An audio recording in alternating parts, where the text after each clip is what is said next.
Hi, everybody. Welcome to a Tuesday afternoon of baseball, not originally slated for today, but it is rescheduled for today and moved to a different location. Lawson State taking on your Coyotes of Coastal Alabama South. Hi, everybody. Robert Williamson set to bring you the coverage. If you are already saying, hey, wait a minute, if they're playing in Bay Minette, why are the Coyotes batting first? It's because this is technically a Lawson State home game. Devin Murphy starting it off. Derek Jellin, the two-hitter. Silas Cunningham batting third for the Coyotes. Four-hitter is Bryce Speakman. Seth Payne in the 5 spot. Drake McBride hitting 6th. Joseph Stevens 7th. Dylan Lindsay, the 8-hitter, and Quincy Walters in the 9 spot. All facing Matthew Young on the hill as the 2-1 is delivered low. Behind the plate, Riley Fuller. The first baseman is Silas Amick. At second, Andrew Wes. Shortstop, Cannon Robertson and Bryson Barnes at third. And is high into the air towards left field, backtracking, but apparently with room near the fence is Isaiah Sims. And Murphy with a flyout.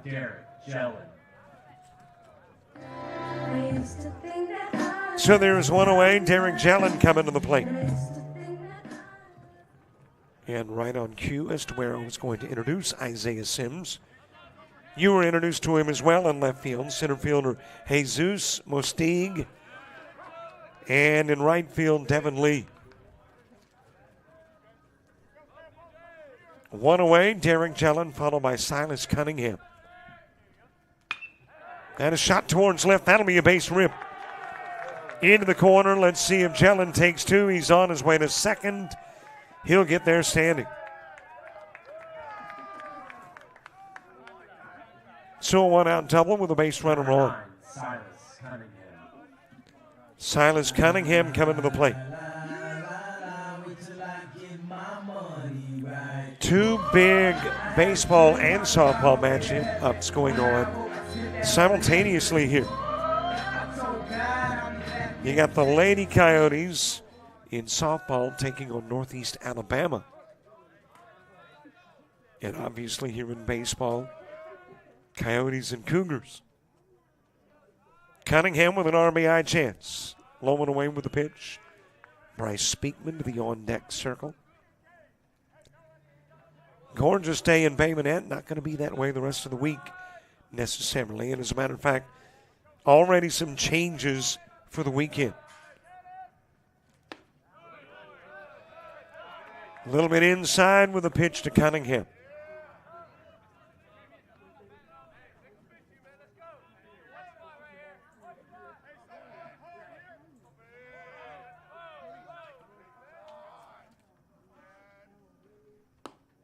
A little bit outside with the offering.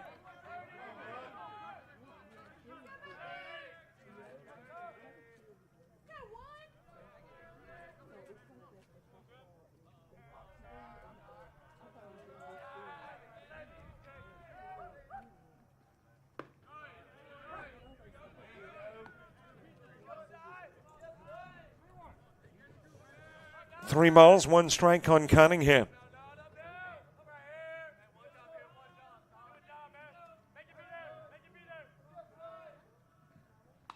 That is fouled back and out of play.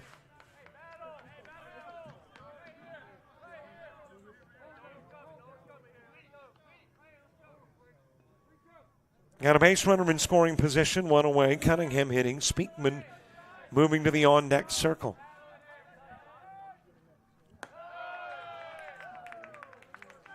And a free pass down to first. The walk given to Cunningham.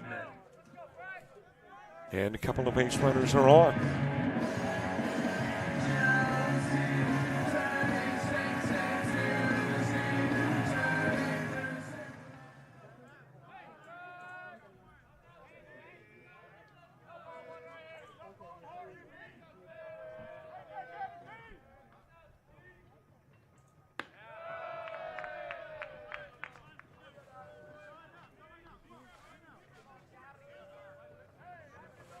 Speedman with a couple of base runners on. Cunningham in first. Jellin, your base runner, at second. Here in the top part of the first game, just underway. Good-looking toss. Got the outside part of the plate.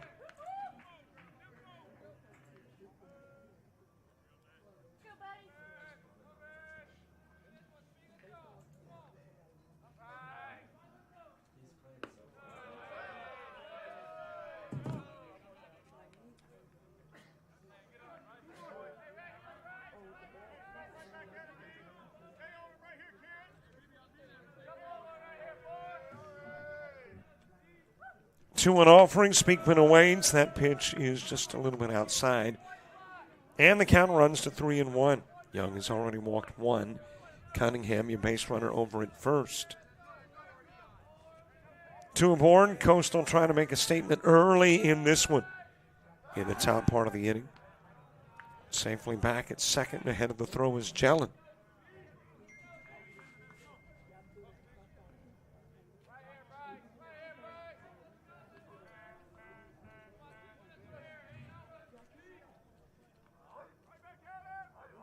Three-one offering. It is outside. Back-to-back walks. Number 33, Seth. And a potential good start for the Coyotes. All loaded up for Seth Payne. Drake McBride to the on-deck circle.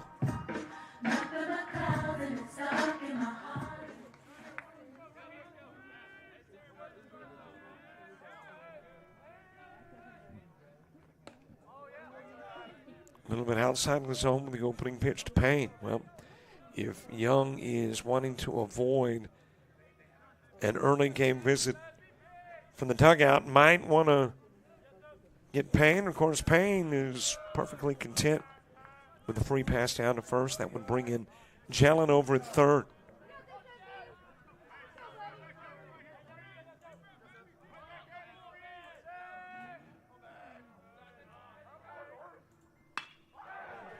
That is a foul ball. Wow, that was close.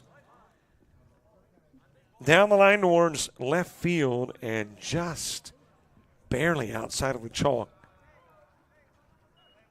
Seth Payne was about to have a double and drive in two, maybe three.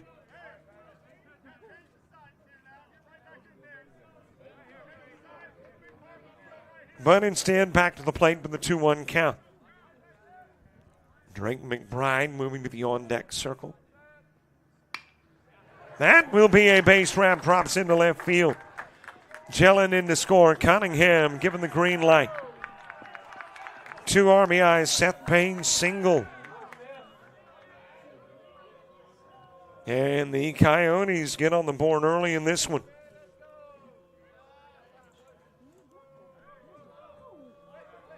Couple of base runners on for Drake McBride, and here is that early game visit for Young.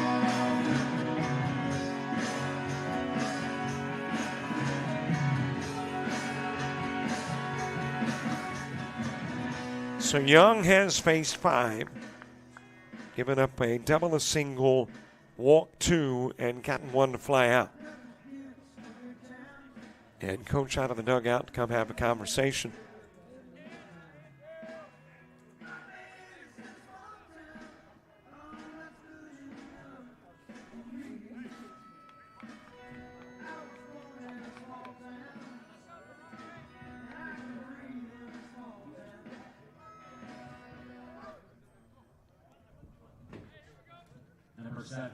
So conversation over. Young staying in, obviously, very early in the game.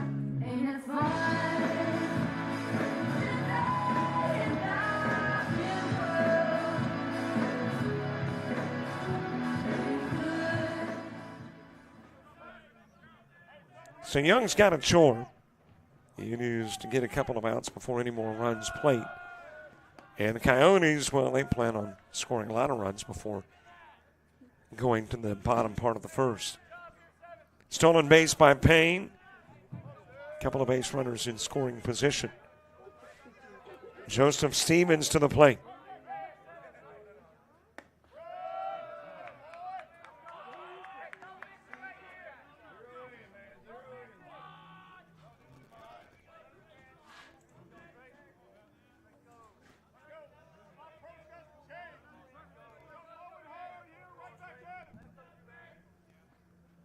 There is a swing and a miss by McBride.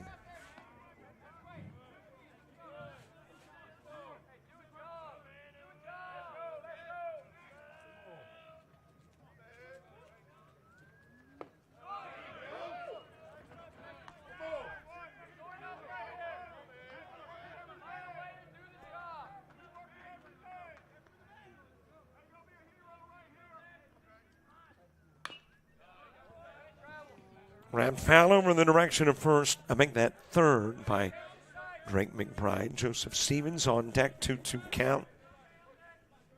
2 in and 2 are on. As that one is hit well towards left field. Sims backtracking, watching it sail to the wall. Out of the park, McBride. 3-run shot.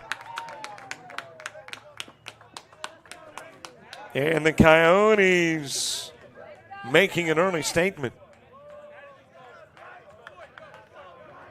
Turn it into a 5-zip lead.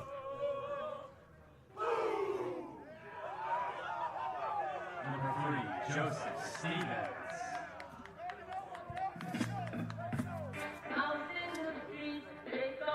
So the base is cleared. And the Coyotes, in essence, starting over.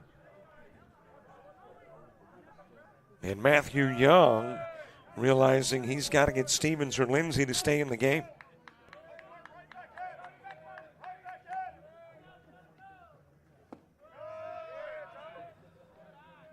Two pitches outside of the zone to Stevens.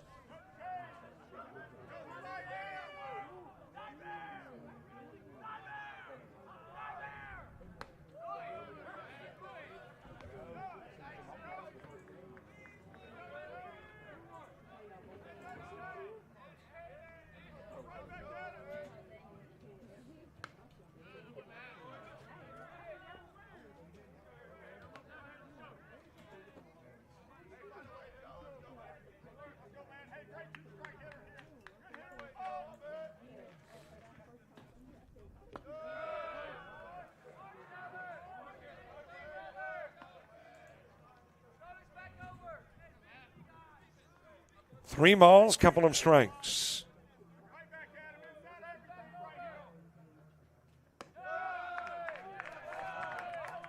And there is another free pass, a walk down to first. Number 27, Dylan Lindsay. Dylan Lindsay coming to the plate with a base runner on. And I'm thinking this is the guy that Young's got to get to stay in the game. Has given up 5 runs, walked Stevens.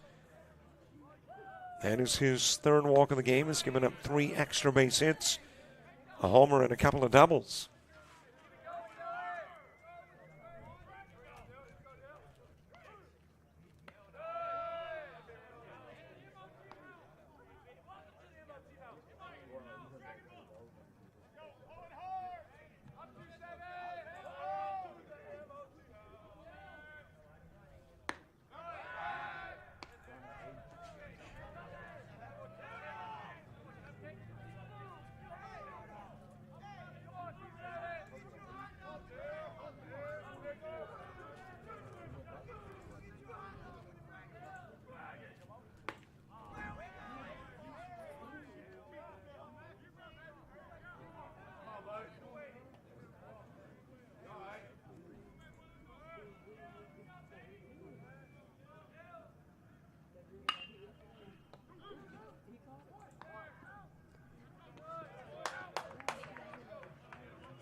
Five runs played in the top of the first. We head to the bottom of the inning. It's the Cougars coming to bat.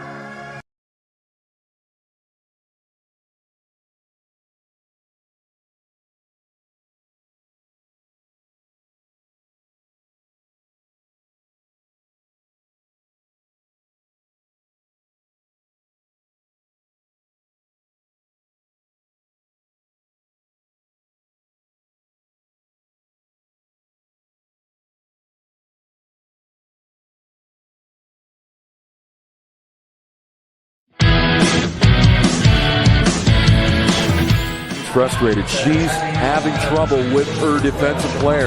Look at this sweet pass behind the back. for 2 on the assist. And that one is hit on a rope to center field. Watch that one. And it is, oh, what a great diving catch by the center field. And in that game, it was basically a running back by committee. I mean, you had a lot of guys carrying the football. Is that the protocol for the upcoming season for the backfield of Jackson State? It's a really nice pitch to get the ground ball double play. Second one. 6-5 is your final. East Georgia advances to the championship game.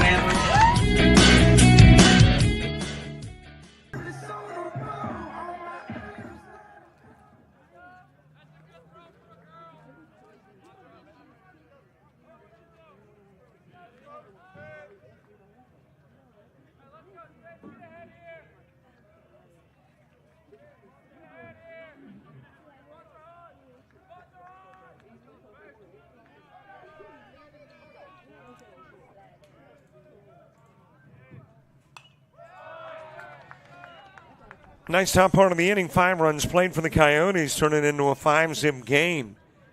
As we head to the bottom part of the inning, Bryson Barnes starting, and Andrew Allison is the 2-hitter.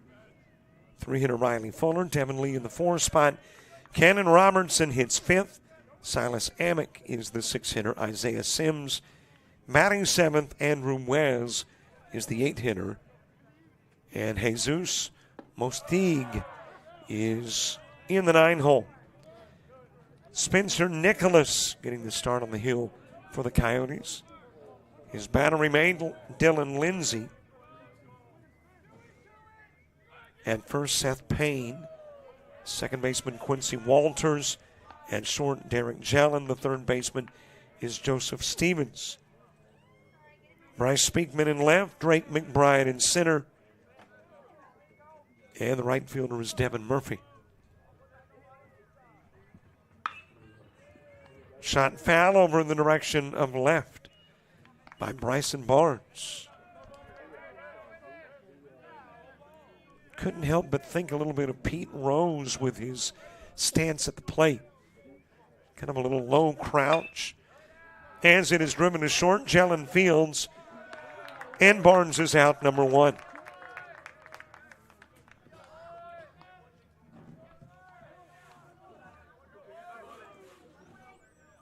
So 1 away for Andrew Allison.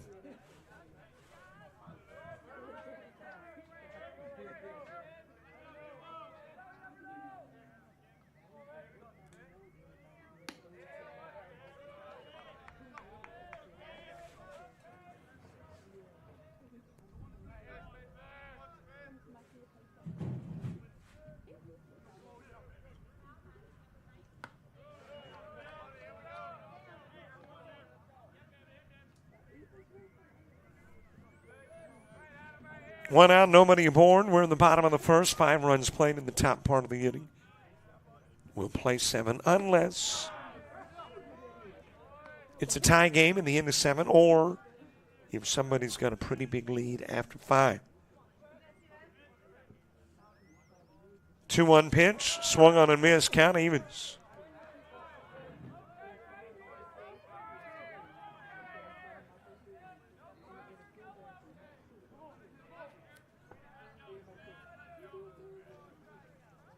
Riley Fuller on deck. That got the outside part of the plate. And out will go Allison.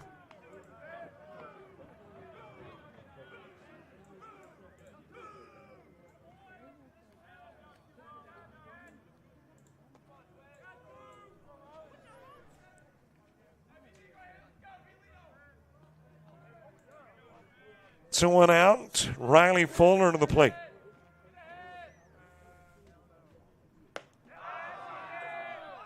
Trying to hold up his swing, Fuller went around.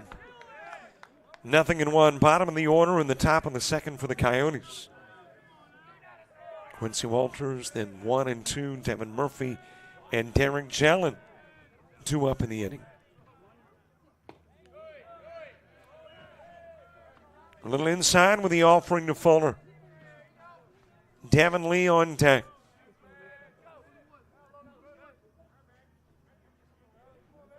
1-1 offering. It is swung on and missed by Fuller, 1-2.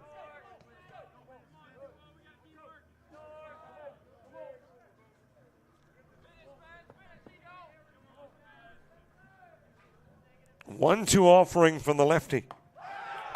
And there's back-to-back Ks. One swinging, one looking, 3 up, 3 down in the bottom of the first.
Number 6, Quincy Walters.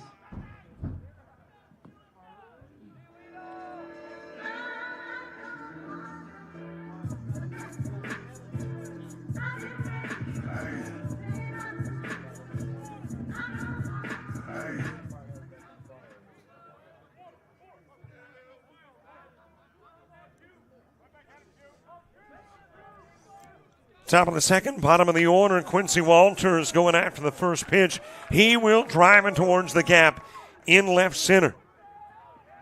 And will pull into second with a leadoff double. Number 5, Devin Murphy. There have been 4 hits off Young, and 3 have been extra base hits.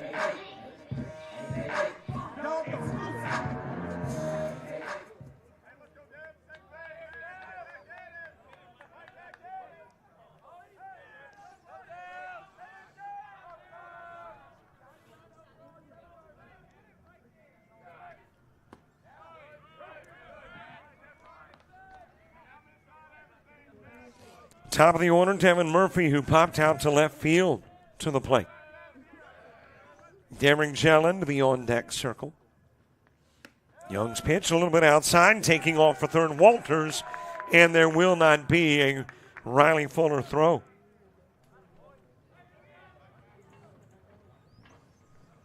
So 90 feet away is potentially run number 6. And we're just barely nibbling the top of the second, and there is a hit batsman in Devin Murphy. Number 13, Darren Jellin.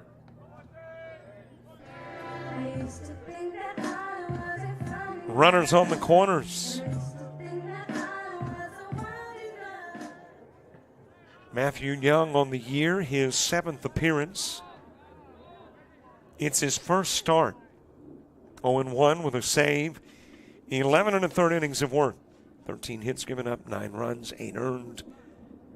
5 walks, 8 strikeouts. Had not allowed a home run. That was until the 6th hitter in the first inning.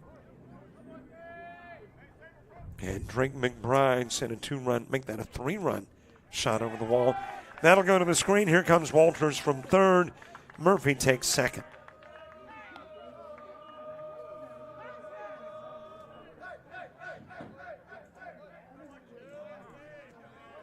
And that looks like that is going to do it for Matthew Young. So a new pitcher coming in, the new guy, and the young numbers when we come back.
We see a world-class tournament. We see an amazing wedding day.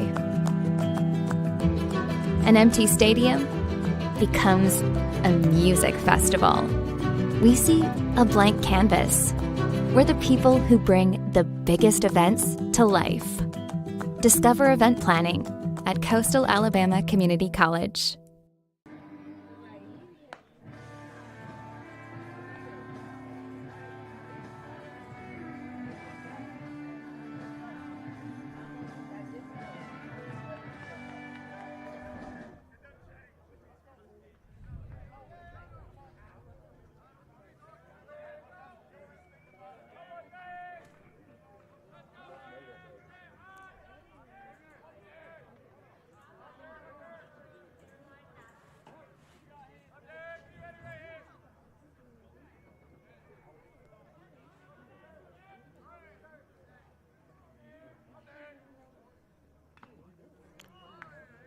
The new pitcher is Alberton Gomez.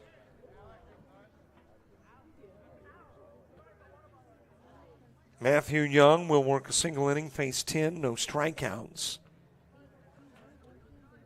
Handed out 3 walks, gave up 4 hits, hit 1, and thus far has allowed 6, but he would be responsible for the run at second. So could be charged with 7 as that one is hit foul by Derek Jellin.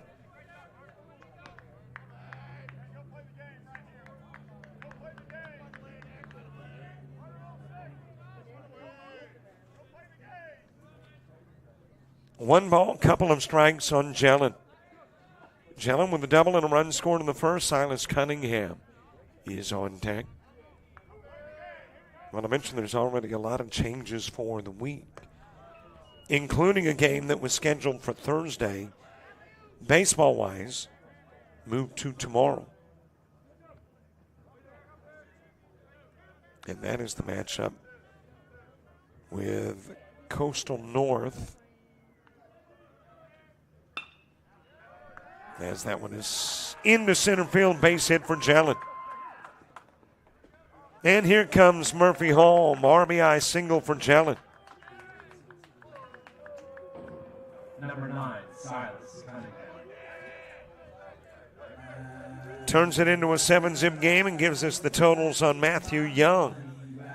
An inning of work, face 10, no strikeouts, 3 walks, 4 hits, 7 runs allowed, and 1 hit batsman.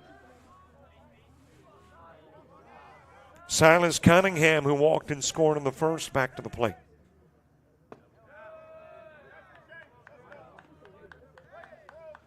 Well, I got to thumb through my notes and see who that matchup was with. LBW and Coastal North. Now move to Wednesday.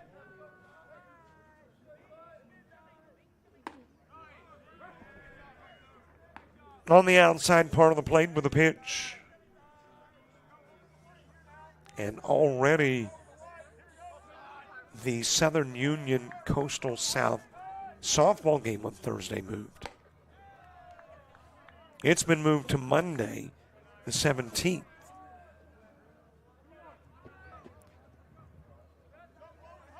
So at the moment, that leaves softball and LBW on our schedule, as well as baseball at the South Walton Showdown at South Walton High School.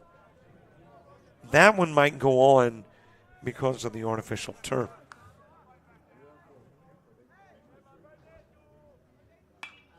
Fouled away by Cunningham.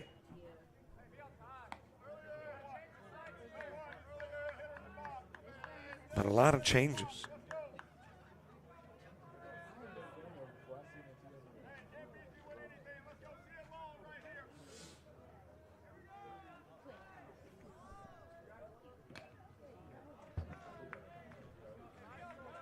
And also the Southern Union Coastal South softball game that was slated for, I believe it was Saturday.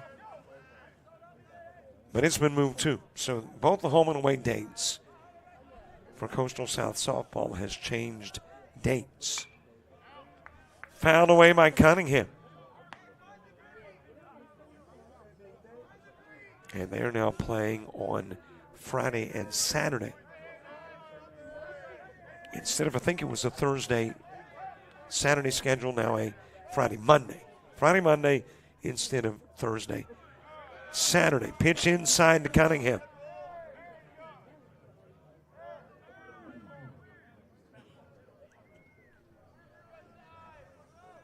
Three balls, couple of strikes. Bryce Speakman to the on-deck circle. And that will get out of play.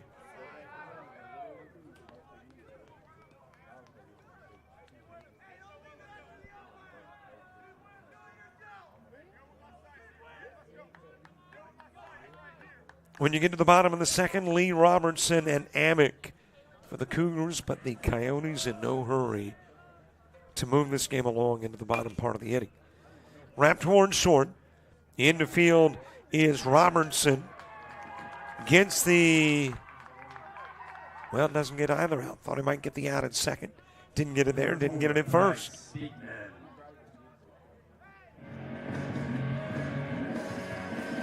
And a couple of runners on for Bryce Speakman. And that will be credited as a base hit for Cunningham. And raise that hit total to 6 for the Coyotes.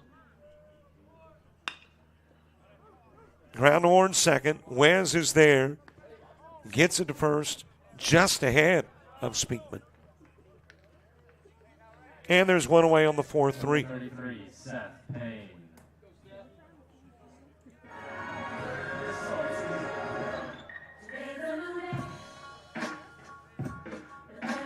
Seth Payne, who singled in a couple of runs, stole a base and scored a run, comes to the plate. Drake McBride, the on-deck circle, that is popped up. Left side looks routine for Sims. Question is, can Jelen score? He'll tag, and he will. So Payne picks up his third RBI. Number 7, Drake McBride. Cunningham holds. It's an 8-zip game.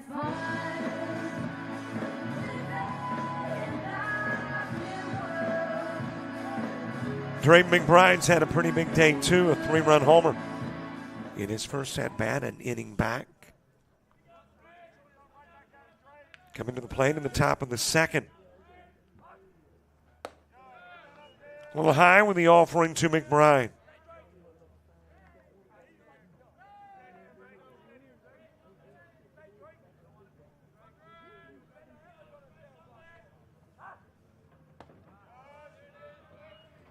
A little bit inside with a pitch. 2 balls, no strikes.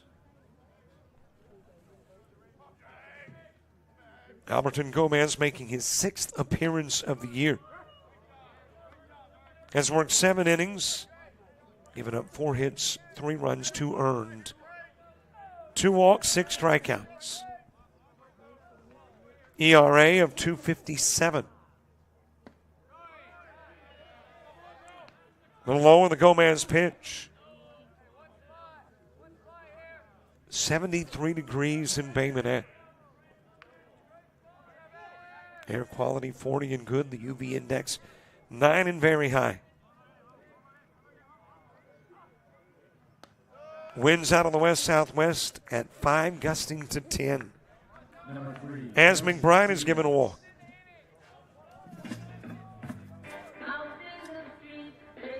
Couple of runners aboard for Joseph Stevens.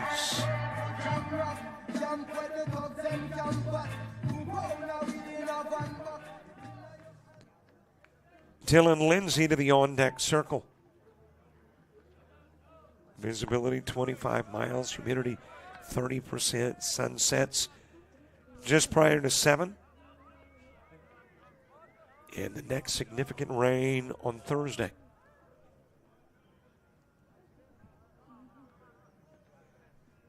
Oh, 1 pitch. Low and away. Oh, and there's more. Moon is at 94% illumination. Next full moon in 3 days. So if people start acting weird, could be the reason. That is a base hit into left field. Rounding third, Cunningham. He will score, and Stevens has driven in another run.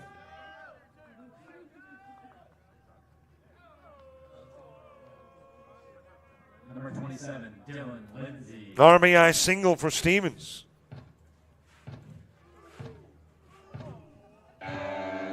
Coyotes by 9 with Dylan Lindsay to the plate. Boy, Lindsay's thinking, I've been here before. Came to the plate in the top of the first and finished it by wrapping into a 5-4-3. Would love to continue it here to the Quincy Walters at bat. 1-0 pitch. Too low, too far outside for ball 2. Kamari Darrington over on the softball field, covering Northeast Alabama and Coastal South softball. And then tonight in the GCAA, Georgia Collegiate Athletic Association, it is the men's basketball quarterfinals, and Ken Gustafson on the call in Americus, Georgia. Outside with a pitch and a walk given to Lindsay. Number 6, Quincy Walters. That is the second Gomez walk. It is the 5th for Lawson State pitching.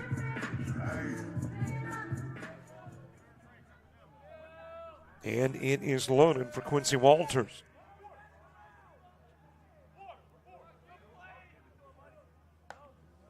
Walters hitting .292 this year.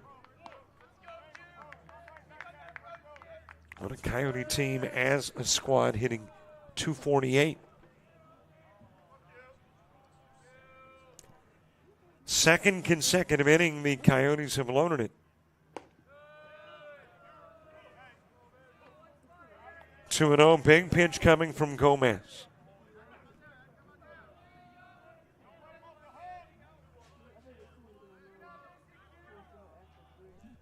Offering, it is too low, it is too far outside. And Gomez is a pitch away from making it a 10-zip game. Got a feeling Walters sits on a 3-0. That's outside. 4-pitch walk and a run's in. Number 5, Devin Murphy. Walters picking up the RBI on the bases loaded walk.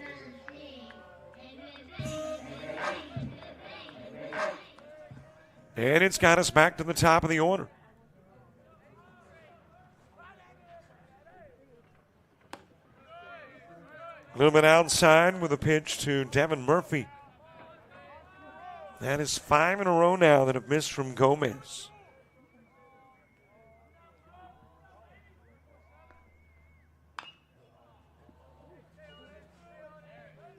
Count even in one. Murphy with a fly out to left, got hit by a pitch, came in and scored a run. The hit by pitch and run scored came earlier in this inning. Low and away, down to first with the throw. Safely back goes Walters.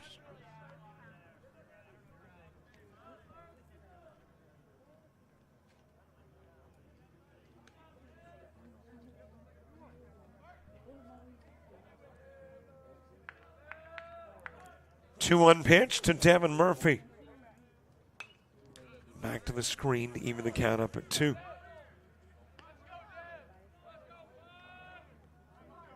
Couple of balls, couple of strikes. Derek Jellin to the on-deck circle. Mid part of the order in the Lawson State second. Another one fouled away. The count stays 2-2.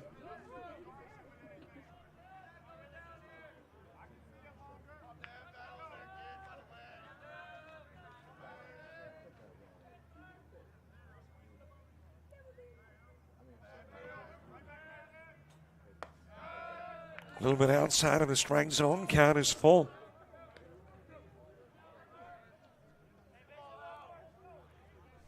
Our schedule of games this week, 42 in all. Of course, there are doubleheaders mixed in. Outside with a pitch, another walk, and another run. Number 13, Derek Jones. So Murphy will pick up the RBI. Stevens comes in to score. And the Coyotes, who put 5 on the board in the first, just picked up their 6th in the second.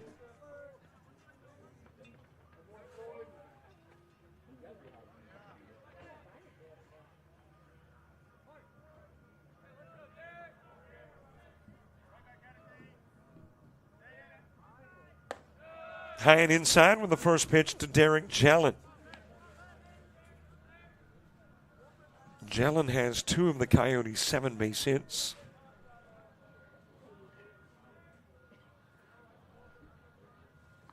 Hit by the pitch is Jellin, and another run is in.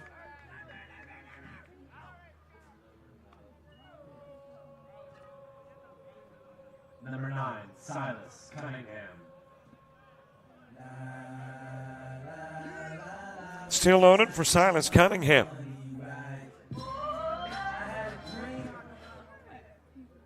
And coach is getting his steps in, going out to the pump. Paid Young a visit. Now going out to talk to Gomez, who came into the ball game, looks like about 11 at-bats ago.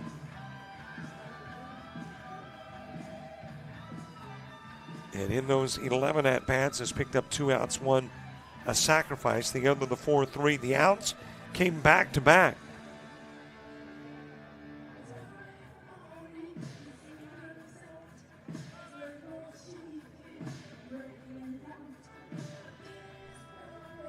Well, I'm not sure what the conversation between coach and official is at the moment. Came out and have a conversation with Alberton Gomez.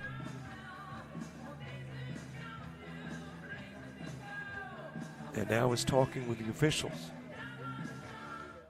And based on the note-taking, apparently there was some kind of, I'm assuming, player notation. It really didn't ever seem to be a escalated umpire and coach conversation. Silas Cunningham with the bases full.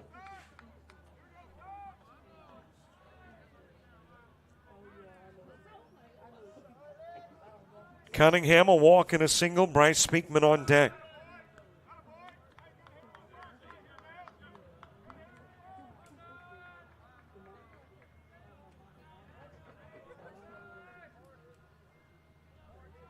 Here is the 2-0 offering. That one will find the zone, 2-1. Bryce Speakman on deck. Cunningham with a walk and a run scored in the first earlier this inning. Singleton scored a run. That is ground towards second. Wes goes to second. Covering the bag there is Robertson. 4-6 will go the putout. puts it in to the top of the second, but not before 7 more runs plate. And the Coyotes go to the bottom of the inning, up by 12.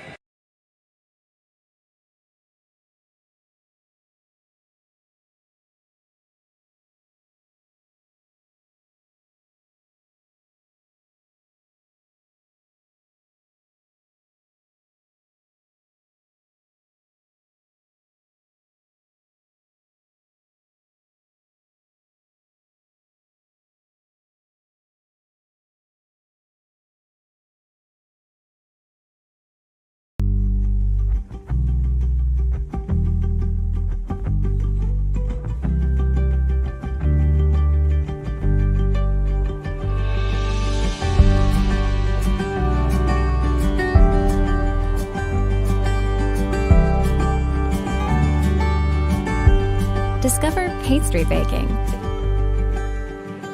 at Coastal Alabama Community College.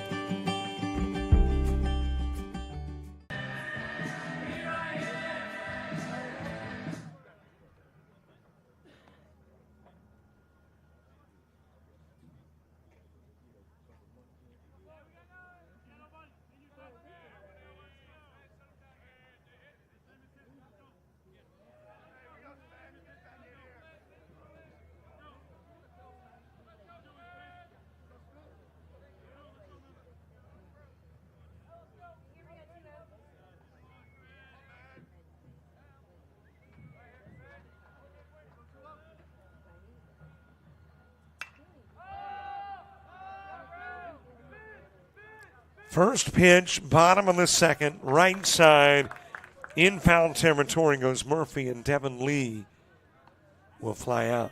So Devin to Devon for out number 1. Cannon Robertson to the plate.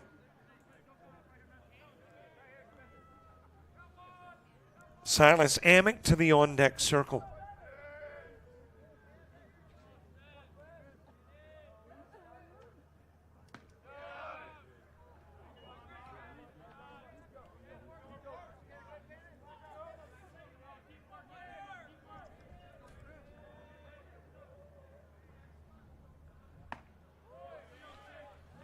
Spencer Nicholas, the Coyote pitcher, 22 2/3 innings of work. 1-2 coming in, 4th start of the year. He has made a couple of appearances out of the pen. Then one hops to second, fielded by Walters. And Robertson out number 2.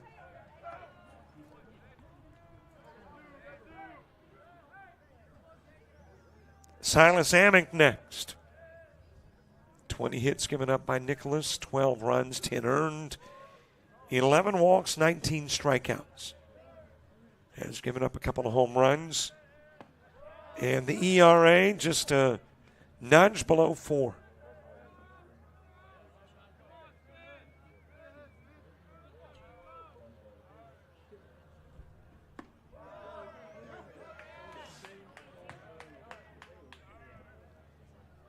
Strike delivered to Amick. Silas Amick, a 250 hitter on the year. Has 4 doubles. Tied for number 2 on the team in that category.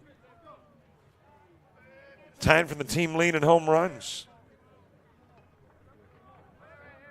And has a total of 4 RBIs on the year. 1-2 pitch, just a little bit too far inside.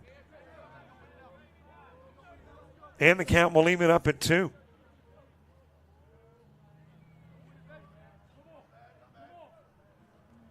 Two offering. Swing and a miss. Strikeout number 3 in the game for Nicholas. He has retired 6 straight.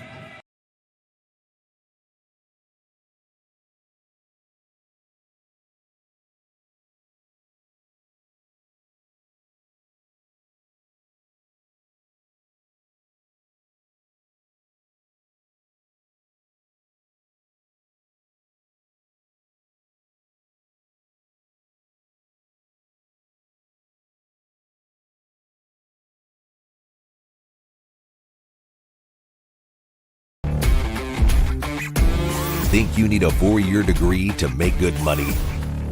Think again. Get training in your own backyard.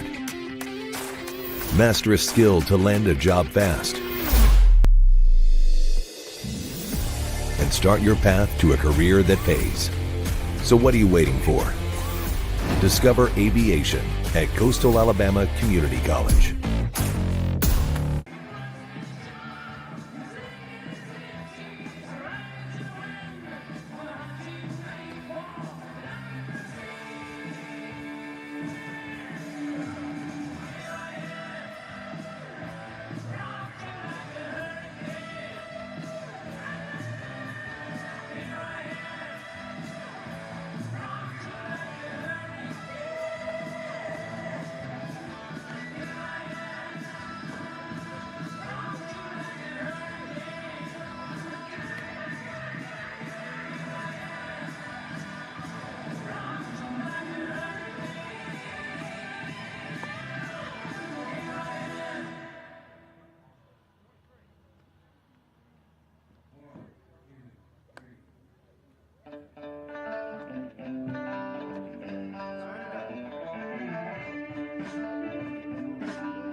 Pinch hitter for Bryce Speakman. This is Aaron Threat, who steps in, pops it up right side. Drifting over in front of the dugout to make the catch is first baseman Silas Amick. Number 33, Seth Payne. And there is one away on Threat flyout.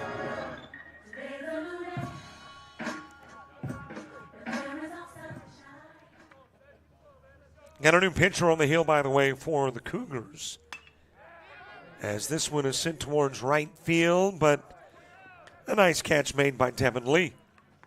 And Seth Payne will fly out. Number 7, Drake McBride.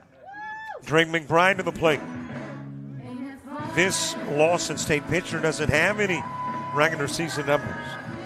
So apparently getting his first time on the bump. Typically plays first base. But I have a feeling the freshman was a high school pitcher. And coach said, what the heck? Let's give him a shot. And he's phase 2 and retired 2. 3-0 to McBride. McBride has homered, walked, driven in 3, and scored twice.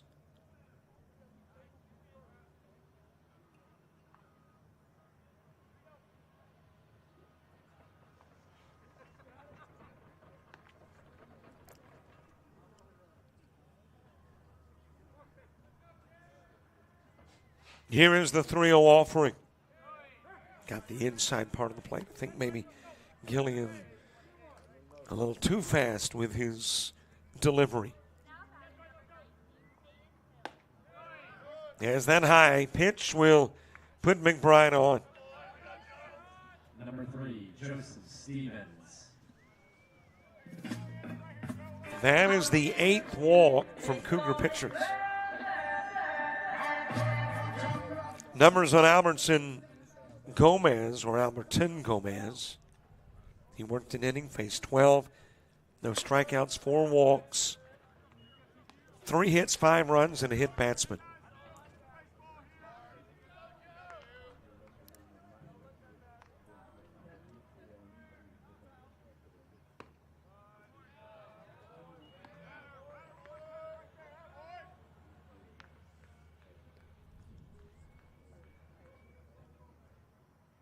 Two-0 pitch. It is too high, too far inside.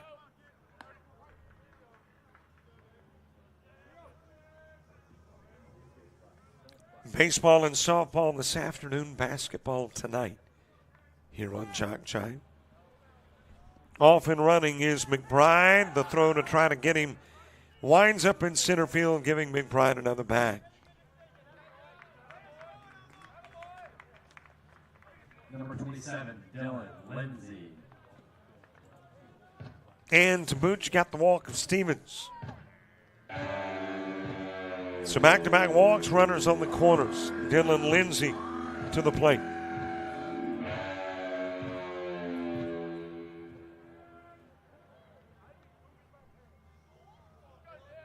Quincy Walters to the on-deck circle. Into the strike zone with a pitch to Lindsay, bottom third of the order. In the bottom of the third for Lawson State. Sims, Wes, and Mustique.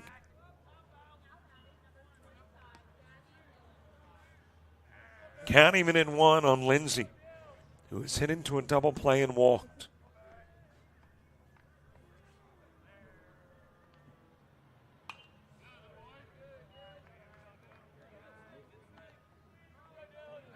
Lindsay 12 at-bats prior to today. 4 hits in those 12 plate appearances, all singles. High pitch to even the count at 2.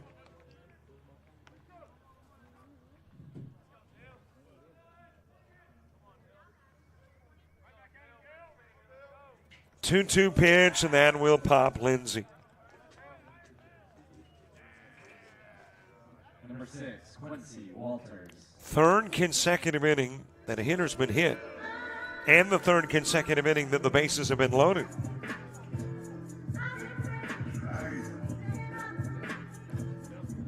Quincy Walters to the plate.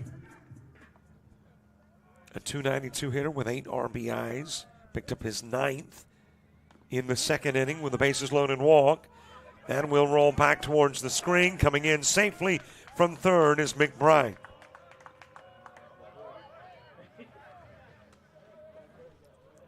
Stevens to third and Lindsay to second.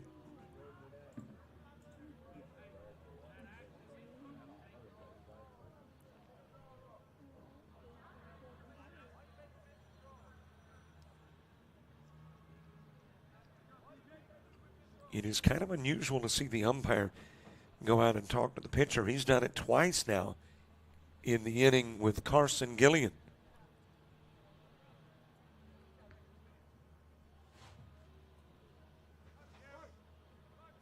1-0 pitch to Walters.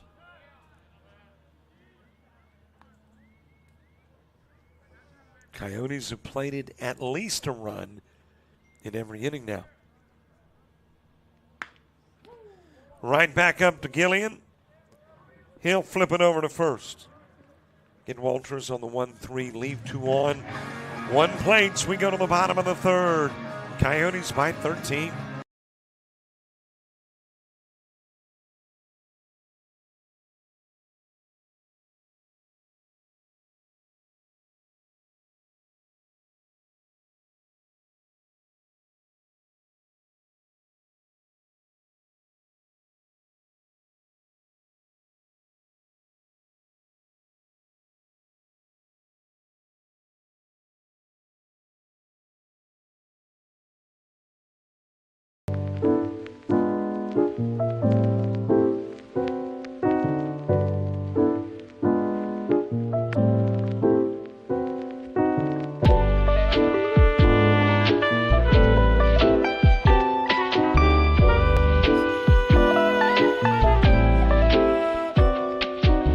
Discover culinary arts at Coastal Alabama Community College.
Bottom of the third, bottom of the order, Isaiah Sims starts at Andrew Wes and Jesus Mostig coming to the plate. Coyotes got a run in the top part of the inning. There is a hit batsman in Sims and the first Cougar base runner.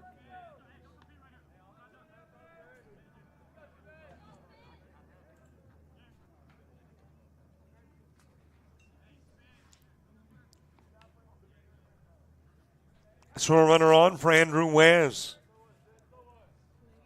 Jesus Mostig to the on-deck circle.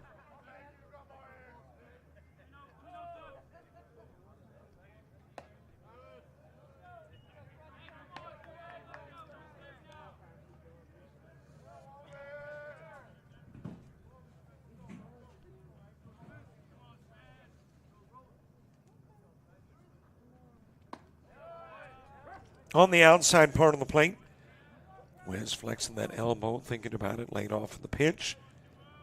And it will drop into the zone for strike one.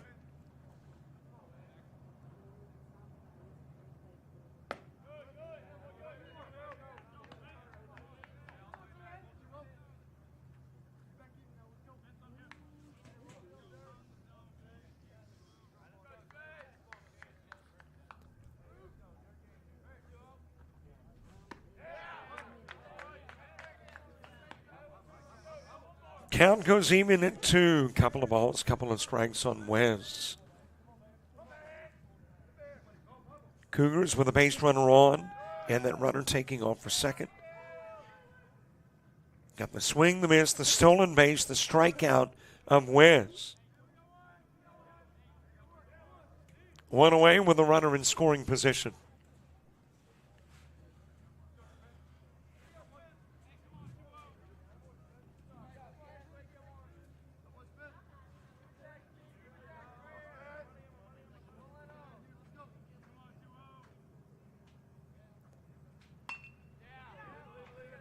Ground foul over in the direction of first.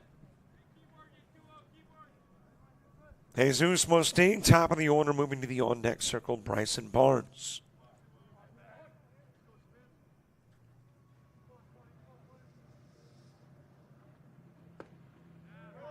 On the inside part of the plate, hey, thanks for watching. If you have not subscribed to our YouTube channel, man, would it make us happy if you did. Should be a subscribe button somewhere nearby. Just requires a simple click of the mouse as that one is fouled away.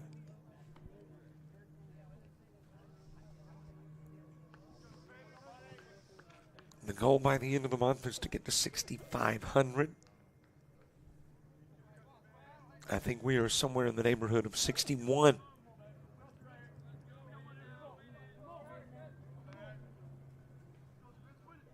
0-2 pitch to Mostig. A little bit outside, 1-2. Nicholas trying to get Mostig to chase. Lays off of the pitch. Cougars for the first time in the game with the base runner in scoring position.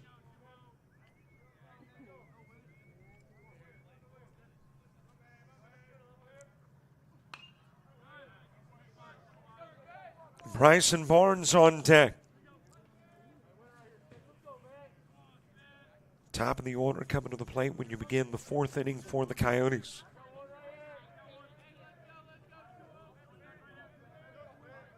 I mentioned baseball at Santa Rosa Beach over the weekend, Thursday, Friday, and Saturday. Some of the best high school teams in the country headed to the Gulf Coast.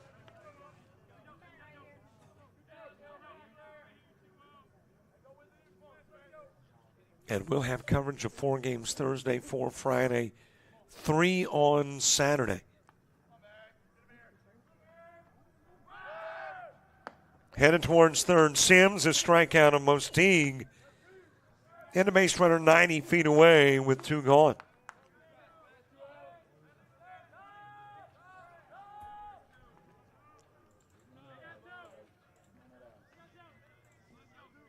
It's got us back to the top of the order. Bryson Barnes to the plate.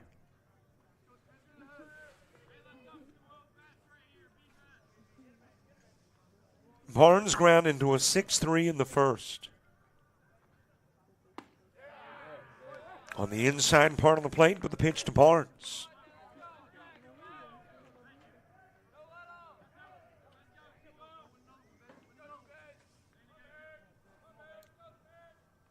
Andrew Allison is on deck. 0-1 offering. Popped up, it'll get out of play. 0-2 on Barnes.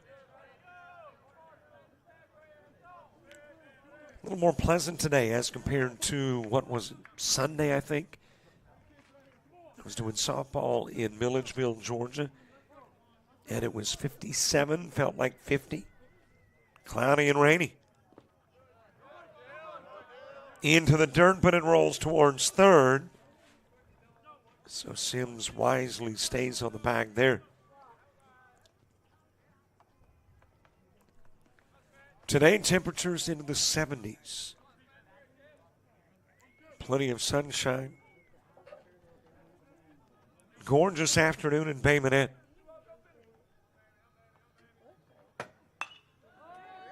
That is floated in the direction of right field, but it will stay up long enough for Murphy to come in and make the catch. A runner gets on, a runner is left on. We go to the fourth. Coyotes by 13.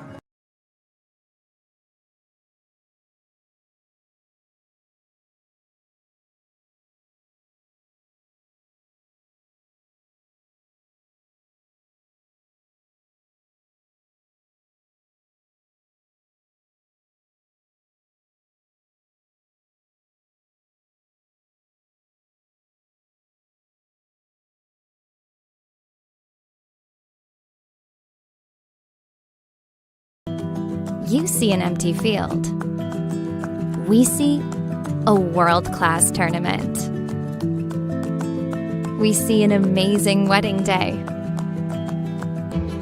An empty stadium becomes a music festival. We see a blank canvas. We're the people who bring the biggest events to life. Discover event planning at Coastal Alabama Community College.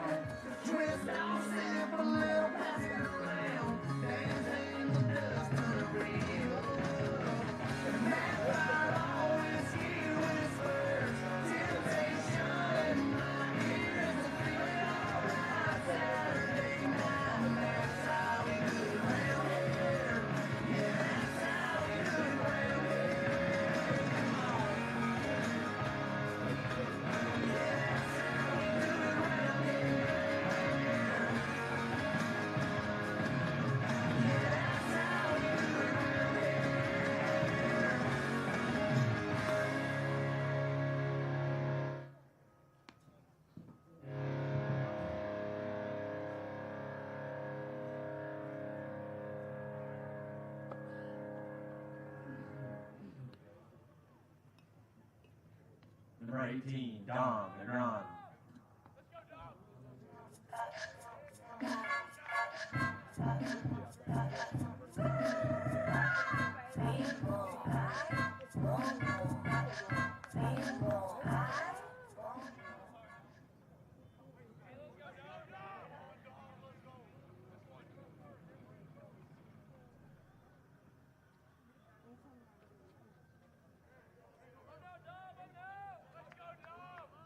We get the top of the fourth underway with a new pitcher on the hill, Tony Lester, again, a Cougar with no regular season numbers.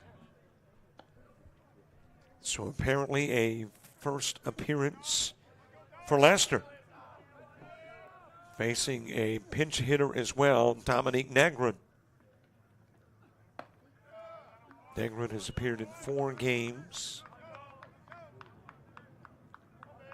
This is his 8th plate appearance. Has a couple of hits.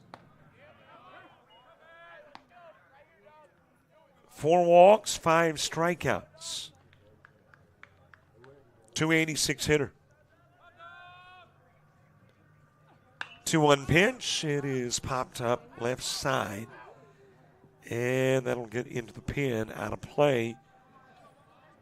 Look given by Isaiah Sims, but unreachable.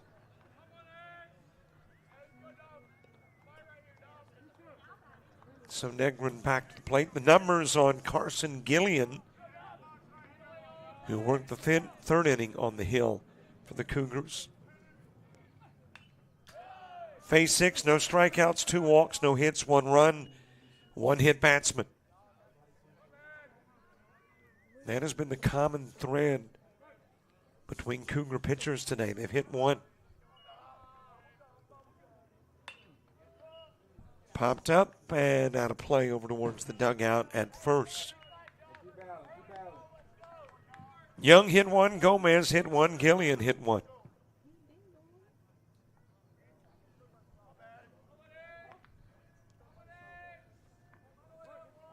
Coyotes with runs every inning.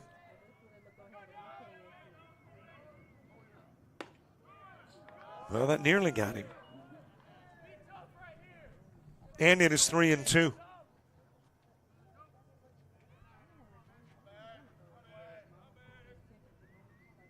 Here is the payoff pitch on the outside part of the plate, and Negrin will strike out. That'll be the first Cougar strikeout of the day. Number 13, Derek Jellin. And there's one gone for Derek Jellin. Jellin has doubled, single, and then been hit by a pitch. 2 hits and got hit. Scored twice. Driven in a run. He's got another base hit. Single up the middle with 1 away. Number 9, Silas Cunningham. Silas Cunningham next. First of a couple of games this afternoon.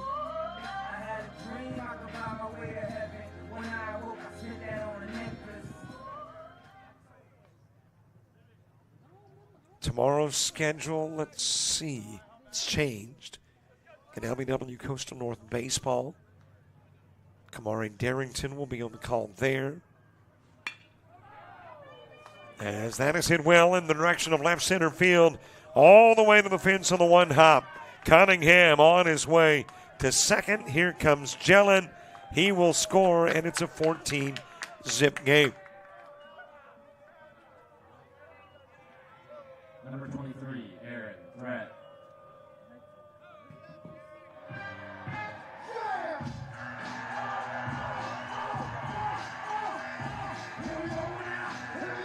Aaron Threat coming to the plate. Came to the plate in the 3rd inning. Got his first at bat and popped out to first. Back to the plate in the 4th. A little high with the offering from Lester. So LBW Coastal North tomorrow at noon. I'll be in Milledgeville, Georgia. Rock Valley and Georgia Military College softball. And we'll see if anything else gets moved.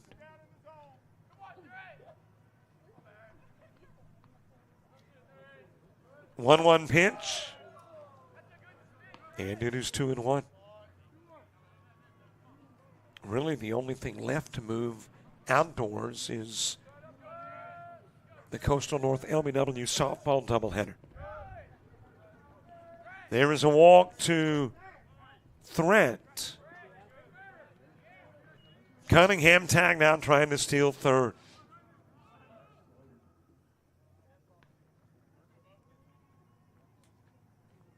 And apparently Threat wasn't walked. Thought the pitch, well, it's now 3-1.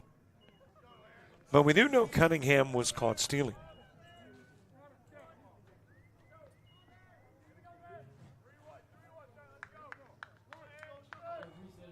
So there is 2 away, and Threat back to the plate with a 3-1 offering from Lester. And there is the walk down to first by Threat. Number 33, Seth Payne. Runner on for Seth Payne.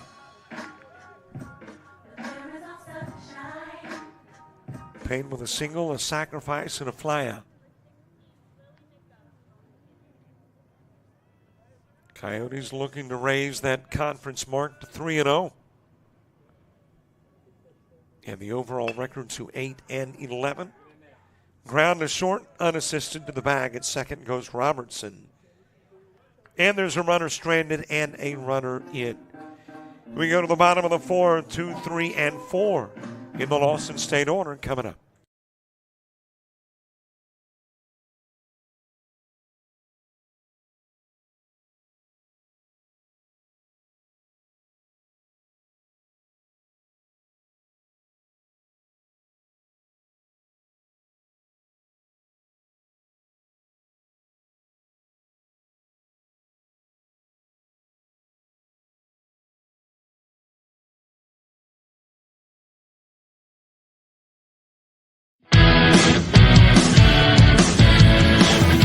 Frustrated. She's having trouble with her defensive player. Look at this sweet pass behind the back for 2 on the assist. And that one is hit on a rope to center field. Watch that one. And it is, oh, what a great diving catch by the center field. And in that game, it was basically a running back by committee. I mean, you had a lot of guys carrying the football. Is that the protocol for the upcoming season for the backfield of Jackson State? It's a really nice pitch to get the ground ball double play. Second one. 6-5 is your final. East Georgia advances to the championship game.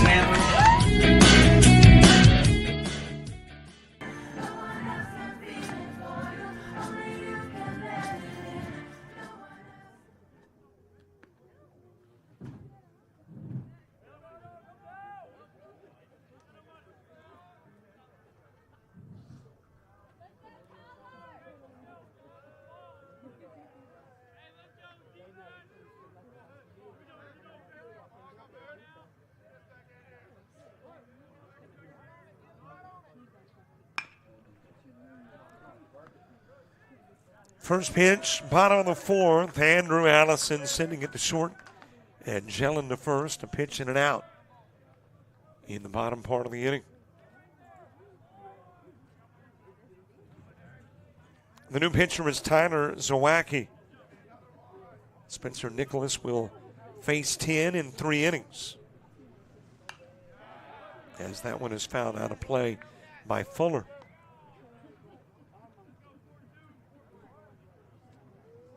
Five strikeouts, no walks, 1 hit batsman. Fielding at third, nice throw over, able to snag it on the 1-hop. Is Payne, and out will go Fuller on the 5-3.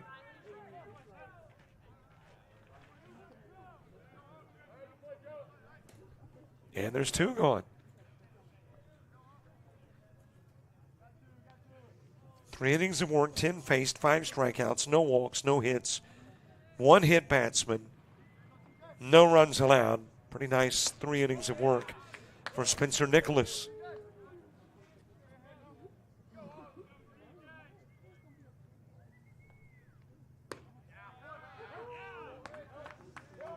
Nothing in 2 on Tevin Lee.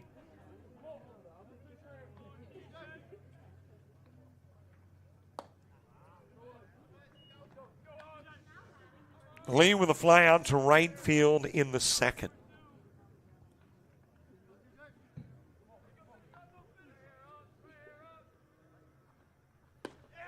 Swing and a miss, and it's a 1-2-3.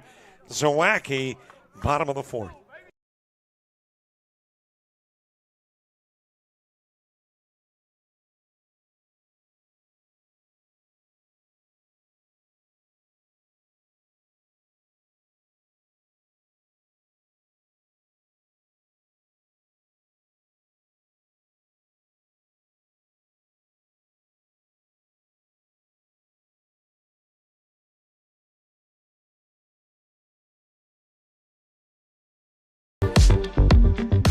You're organized, driven, focused, ready to create the life of luxury in the most beautiful and unique locations, locally and around the world.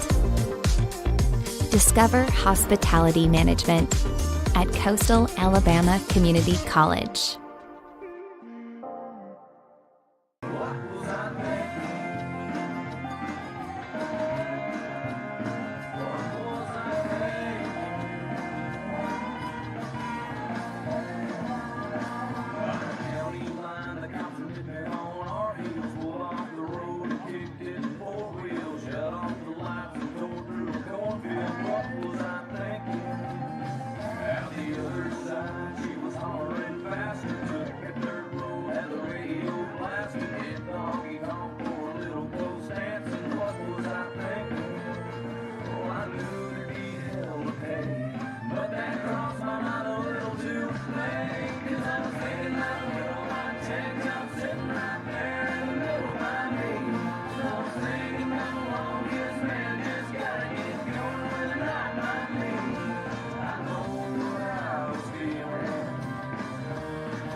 Number 7, Drake McBride.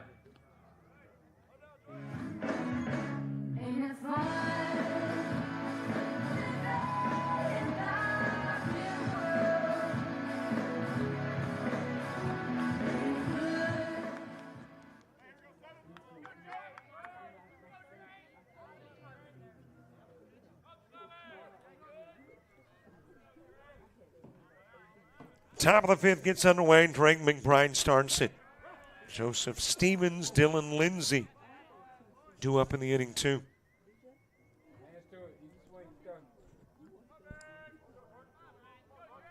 A 14-zip lead, and if you're Lawson State wanting to play beyond the fifth inning, you're going to have to play at about 6 runs in the bottom of the sixth. Game slated to go 7. I'm assuming there is a mercy rule. Typically is in junior college, and I do some college ball that if they play 7s, it's a full 7 no matter what. But I'm thinking in JUCO we will end it after 5 if the lead is 10 or better. Count even in 2 on McBride. Couple of walks and a home run for McBride. And he's got a pair of 3s. 3 runs and 3 runs driven in. Into left field, and the catch will be made by Isaiah Sims. Number 3, Joseph Stevens. Tony Lester, by the way, getting a second inning work in. He is now the longest tenured pitcher of the afternoon for the Cougars. Young got 1, Gomez 1, Gillian 1. Lester's working on his second. Shot right back up the middle, base hit from Joseph Stevens.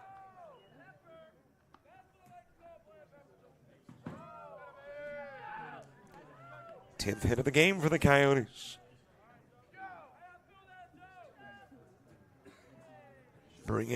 Bringing a hitter 19, for Dylan Lindsay.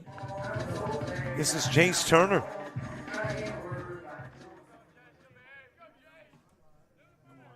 Turner, 5 plate appearances, 1 base hit thus far this year.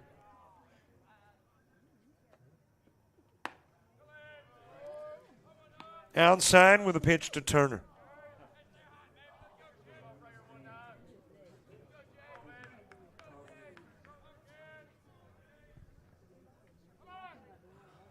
Inside with the offering, Stevens into second with a stolen base.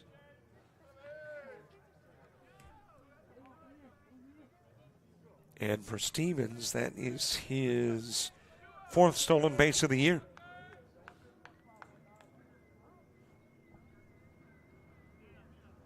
Coyotes trying to continue a trend. They have plated at least a run every inning. 5 in the first, 7 in the second, a run each in the third and fourth.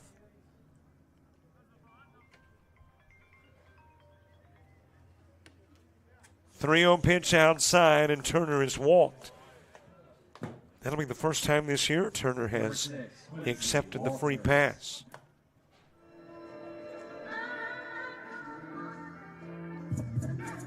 And it's got Quincy Walters coming to the plate. Walters has doubled, walked, and ground out to the pitcher. Has an RBI and has scored a run. Top of the order, Devin Murphy coming to the plate next.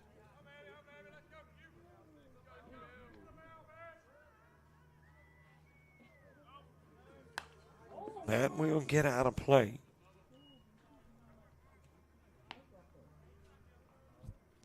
Runners were leaving on the pitch. But the foul of a pitch by Walters sends Turner back to first. Stevens back to second.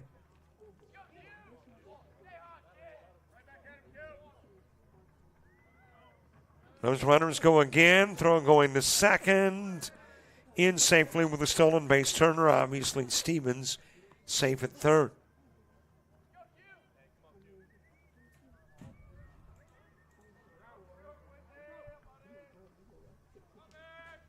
So a couple of runners in scoring position.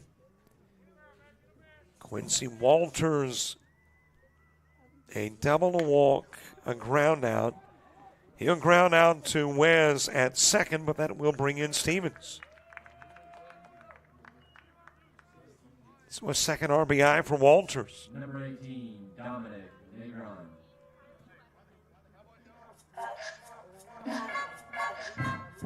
Turner goes to third. We're back to the top of the order.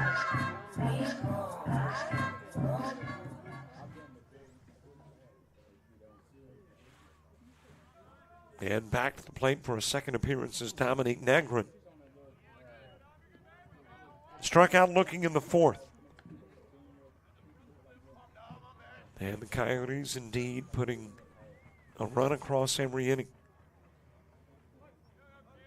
Came into the day with 81 runs in 18 games. I'm not real good on the math, but I'm thinking that's around 5 a game. Maybe a little less than. Definitely have played in the runs in this one. That is fouled away towards left.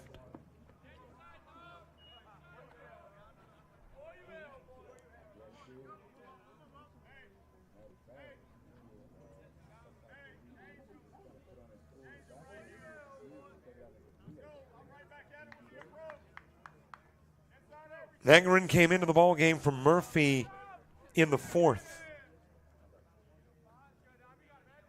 Murphy had flown out, walked, and got hit by a pitch. Then Negron comes in and strikes out looking in the fourth. Now has a 1-2 count in the fifth.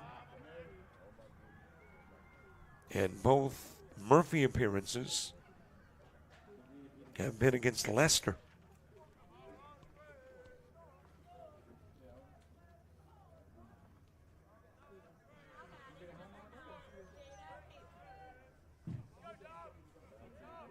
One ball, couple of strikes. Robertson, Amick, and Sims when you get to the bottom of the inning for Lawson State. That's another one fouled off to the left side.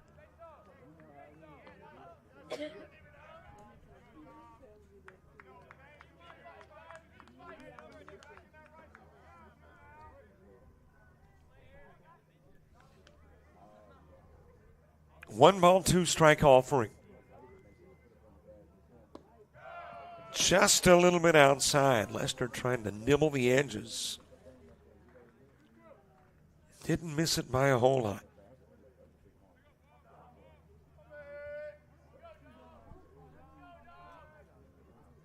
Two offering. Too low. 3-2.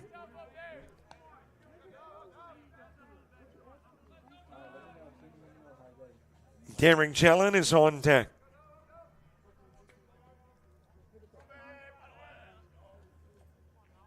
Here's the Leicester payoff pitch. High and away, and Negron's given a walk. Number 13, Derek Jellin. That will be walk number 3, issued by Negron. Check that, issued by Leicester. It puts Negron on. And it will be the 12th Cougar walk of the game. High pitch to Derek Jellin.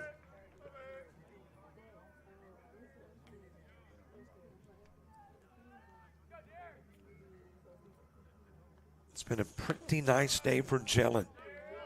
Double, single, hit by a pitch, single. Innings won twice in the second and in the fourth.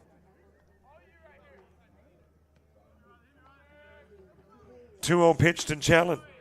And it is 2-1.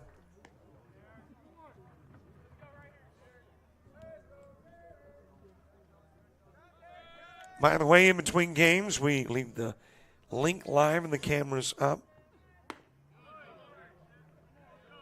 And you can get an idea as to when game 2 starts based on your view. Typically about a half hour. After we wrap up the first, we get the second. Little outside, and the count runs full.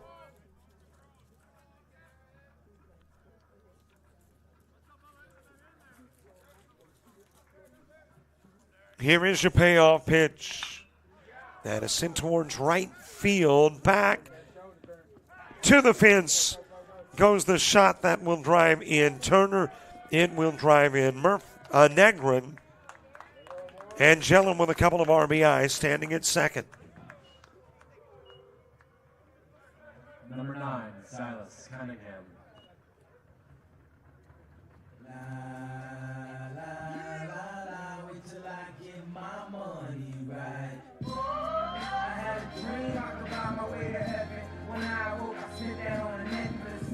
Well, he went about as far as he could go, ran out of room, ran into the fence, and apparently that's why we've got a time right now just to check on Lee. Make sure he's okay.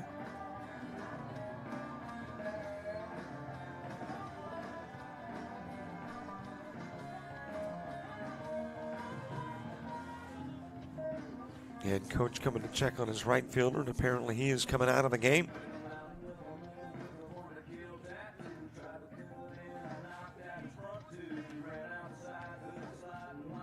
So Lee out of the game. Reed Manny will come in.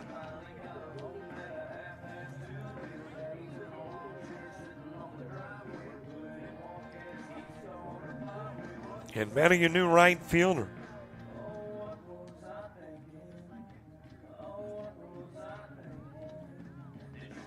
Manny has appeared in 2 games prior to this one. This was his 3rd game of playing time.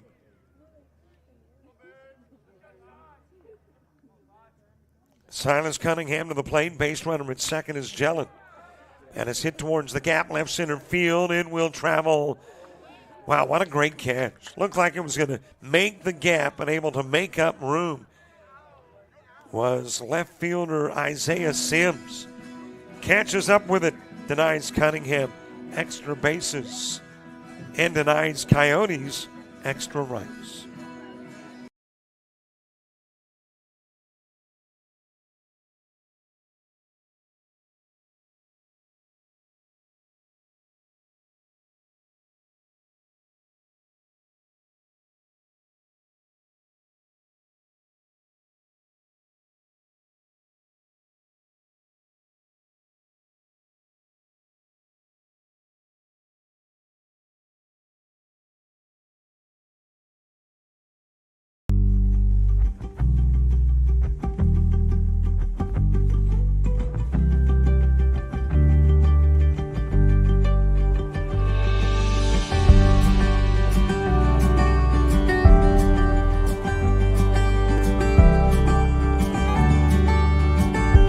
Discover pastry baking at Coastal Alabama Community College. Looking pretty by the fire in a lawn chair. New to town and new to me. Her ruby red lips was sipping all sweet.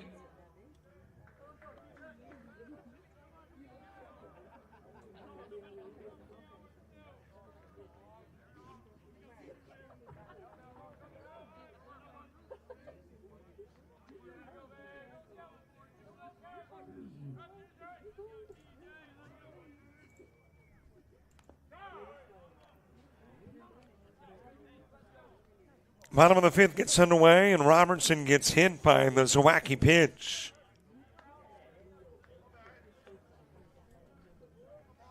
That is the 2nd Cougar hit batsman.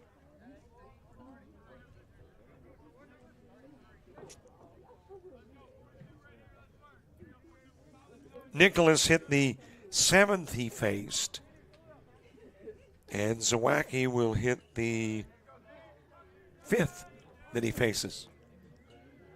And a base runner on. Outside with a pitch to a hitter for Silas Amick.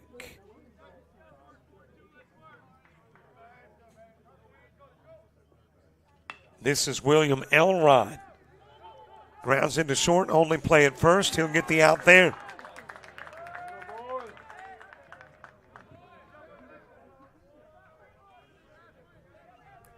Robertson moves to second, but there's one away.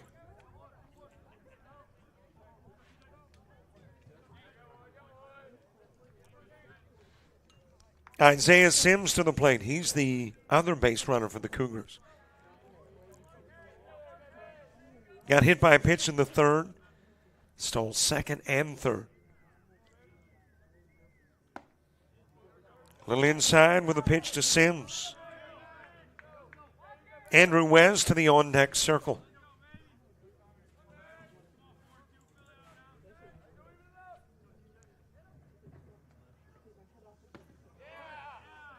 Low inside offering. 2 balls, no strikes. Robertson in scoring position, trying to get rid of the goose egg outside with the offering from Zawacki.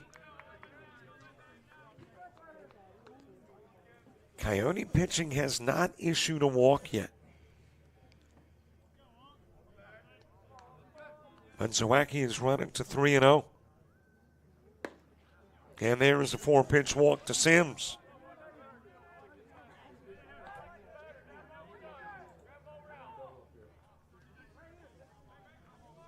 Got a couple of runners on for Andrew Wes.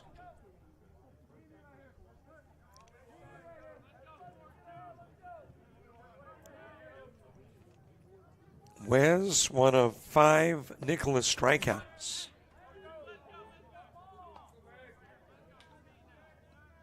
Coyotes have fanned a total of 6. That walk was their first. 1-0 to Wes. And the count evens.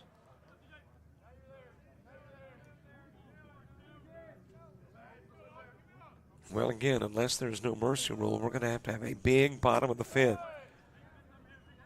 to send us to the 6th. 2-1 the count on Wes.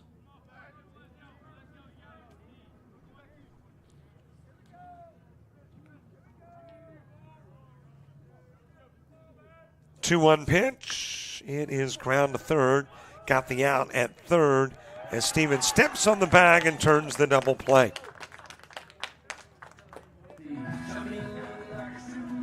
And that'll be your ball game. A combined no-hitter between Nicholas and Zawacki, turning this one into a 5-inning, 17-zip win for the Coyotes. As we take a look at your numbers, 11 hits, 17 runs, no errors, 8 left on by the Coyotes, who get 5 in the first, 7 in the second, run each in the third and fourth, and a couple of runs in the 5th. No hits for the Cougars. They will strand 2 and commit a single error. And there is your final score in game number 1. Game number 2 in roughly 30 minutes, which would give us a 3:10 start time. We, of course, keep the camera up, the link live. Enjoy the music and the scenery until we're back to the baseball on JockJive.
Hi, everybody. Welcome back. Game number 2 of our twin bill. Devin Murphy starting it off for the Coyotes.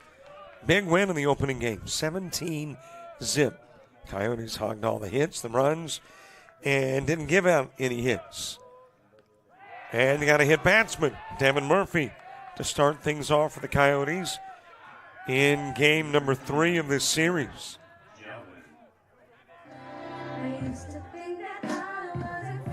So already a base runner on as the Coyotes look to pick up where they left off in the opening game. Derek Jellin to the plate, batting in the 2 spot. Silas Cunningham, the 3-hitter. Bryce Speakman hitting 4th. Seth Payne 5th. Drake McBride is the 6-hitter. 7-hitter Joseph Stevens. Cody Bro in the 8-hole. And Quincy Walters is batting 9th. All facing David Klein on the hill for Lawson State. Behind the plate, Jack Rivas, first baseman for the Cougars, Carson Gillian, who got about an inning of work on the bump in the opening game, playing first in this one. Andrew Allison at second. Camden Nunley at short. Bryson Barnes, the third baseman. Dropped into right field, and Jellin on with a single, couple of base runners on. Number 9, Silas Cunningham. So 2 on for Silas Cunningham.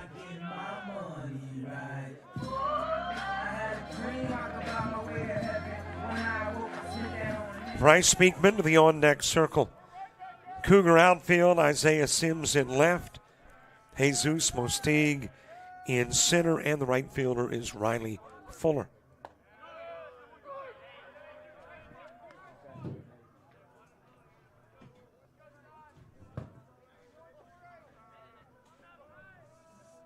Nothing in 1 the count on Cunningham. Got a couple of base runners aboard. Coyotes have scored in every inning thus far today. Improved their conference record to 3-0 and overall mark to 8-11.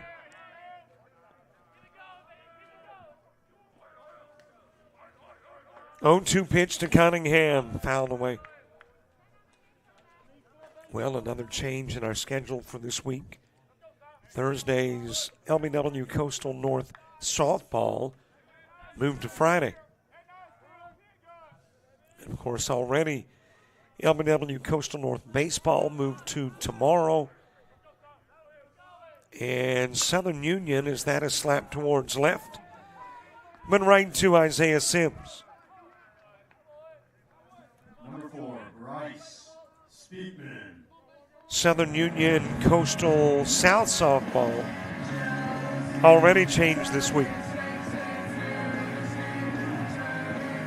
So a very busy Thursday is turning into a not so much.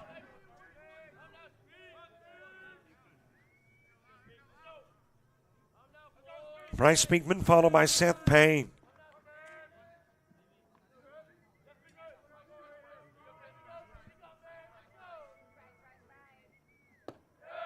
Lowen inside with the pitch to Speakman.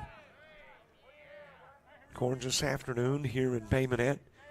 The American flag in right field. Just sitting there watching the game. Barely lifting off the mast. Ground towards first. Gillian's got it. Steps on the bag for the out. Throws to second. Will not get Jellin.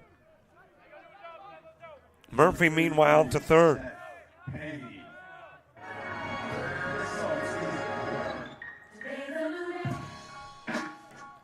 Two gone, and it will take a 2-out something to extend this scoring streak for the Coyotes.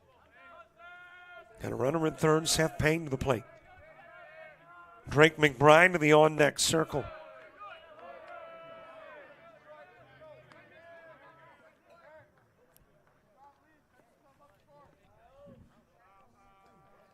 Second game of 2.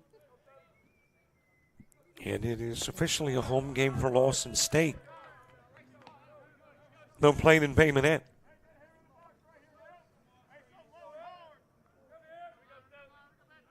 Count even at 1 on Payne. That is popped up to the first base side. Gillian underneath brings it in, 2 stranded.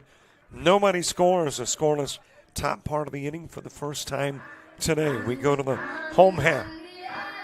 Lawson State sending the Cougars to the plate when we return.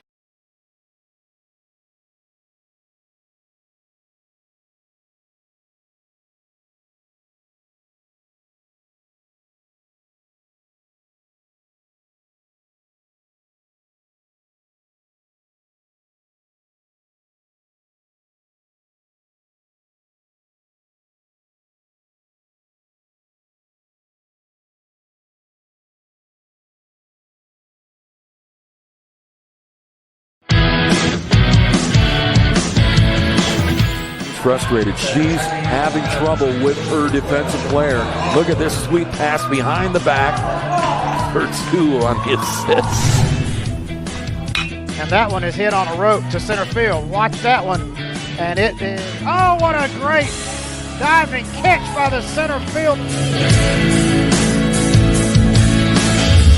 And in that game, it was basically a running back by committee. I mean, you had a lot of guys carrying the football. Is that the protocol for the upcoming season for the backfield of Jackson State?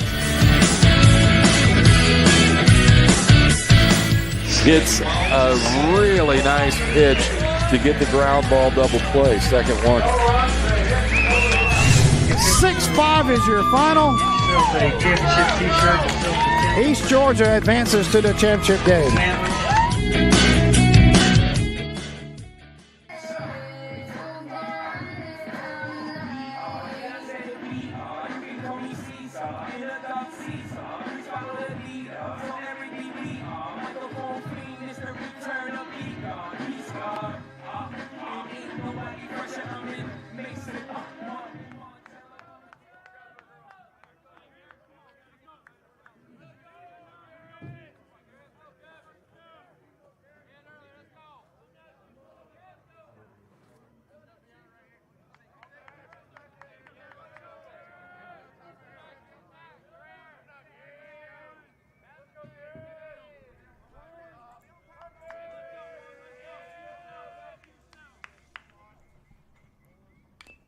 We head to the bottom of the first. Bryce Barnes starting in for Lawson State. Andrew Allison, the 2-hitter. Devin Lee hitting 3rd. Riley Fuller, the 4-hitter. Carson Gillian in the 5 spot. 6-hitter Isaiah Sims. Jack Rivas hitting 7th.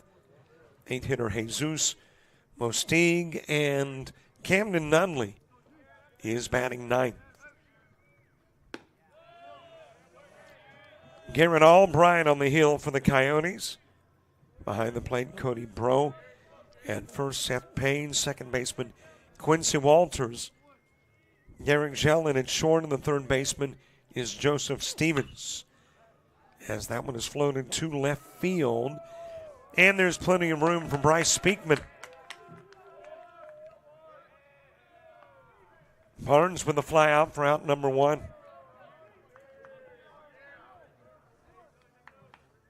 Speakman in left. The center fielder is Drake McBride. And the right fielder, Devin Murphy.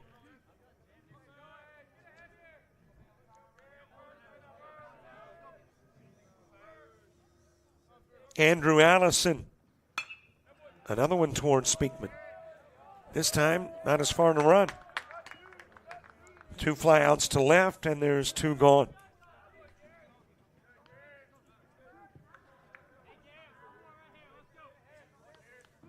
Devin Lee is next.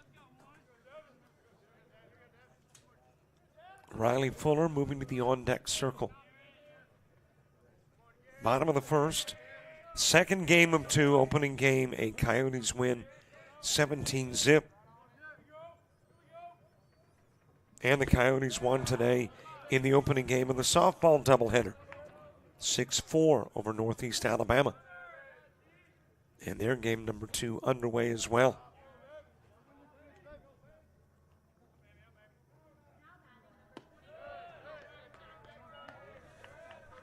Couple of pitches missing to Lee. McBride, Stevens, and Bro when you get to the top of the second for Coastal South.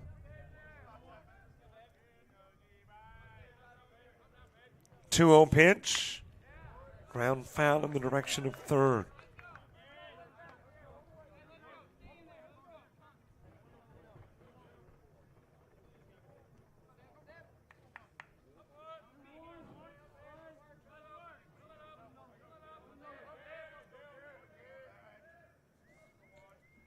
Two-one pitch. Too far outside. Count runs to 3-1. Coyotes in the opening game had simultaneous base runners only once. As the count is full. And it happened in the bottom of the fifth when Robertson got hit by a pitch and Sims was walked. Here is the payoff from Albright. Outside and a walk to Lee.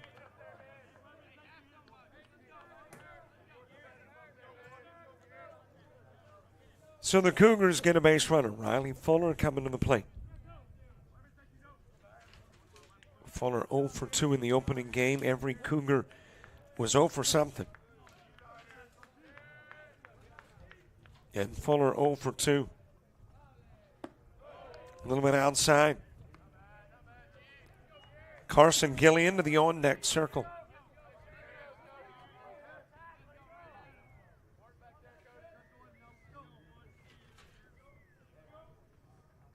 One-0 pitch. That is sent towards right field. Backtracking to the wall, and it's out of the park. Home run from Riley Fuller.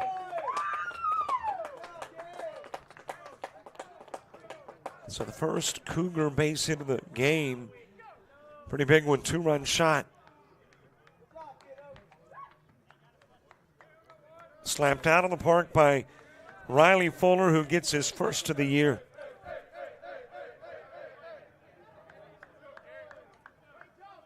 And for Albright, that is the second one given up.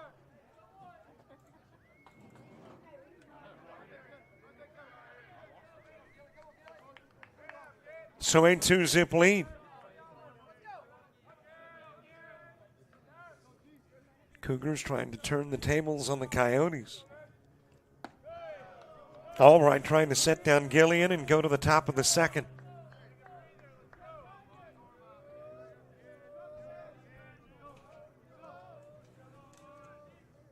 Isaiah Sims on deck. On the outside part of the plate, count evens up at 1.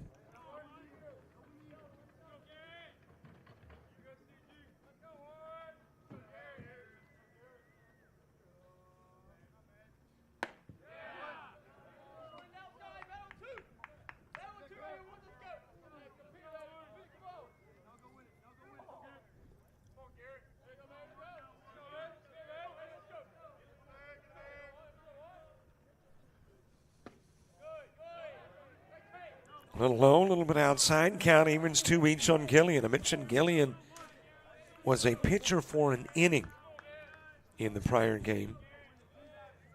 He worked the third, faced 6. No strikeouts, 2 walks, no hits, and a run allowed. Also hit 1.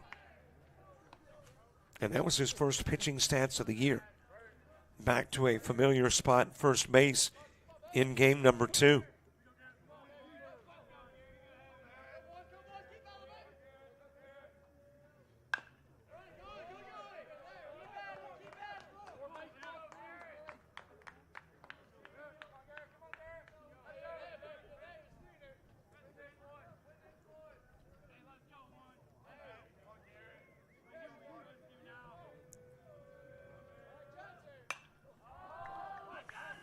Popped up on the infield. Jelen calling for it. It's short.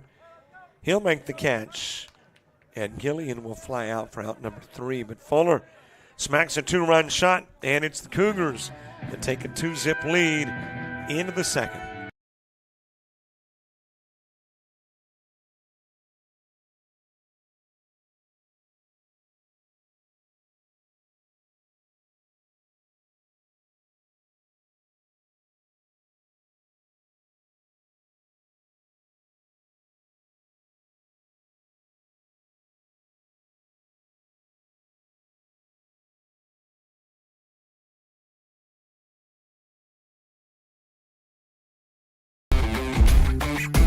Think you need a 4-year degree to make good money? Think again. Get training in your own backyard. Master a skill to land a job fast. And start your path to a career that pays. So what are you waiting for? Discover aviation at Coastal Alabama Community College.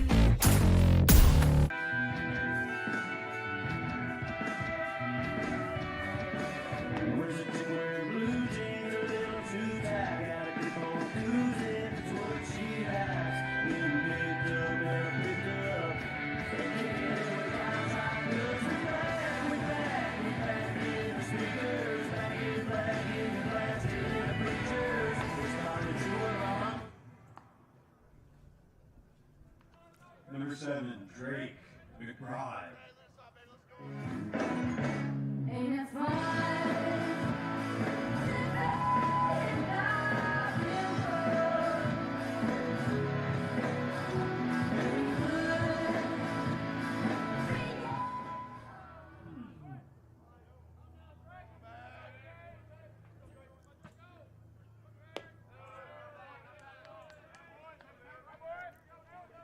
Top of the second gets underway. Drake McBride starts it.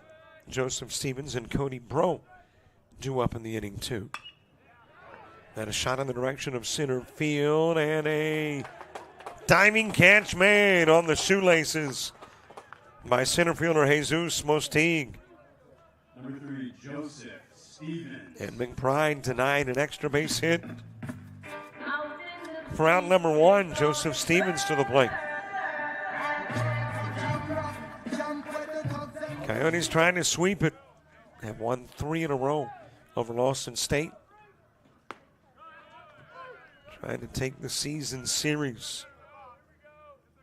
They've got it no matter what with the 3 wins, but want to sweep it. As that one is fouled out of play. But of course, win all your season series, and good possibility you're sitting as the number 1 or 2 seed at the end of the year.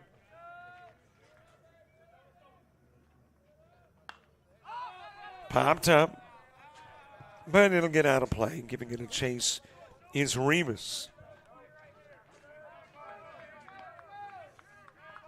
Cody Bro on deck. Stevens with 1 away and nobody aboard. Bottom of the second, Sims, Rivas, and Mostigue coming to the plate for the Cougars. There's a base wrap up the middle. Second base hit of the ball game for the Coyotes. It is their 13th of the day. And a base runner on for Cody Bro. Bro did not have a plate appearance in the opening game. 182 hitter, 11 trips to the plate, a couple of base hits. Looking for his first extra base hit of the year. Has a walk and a strikeout.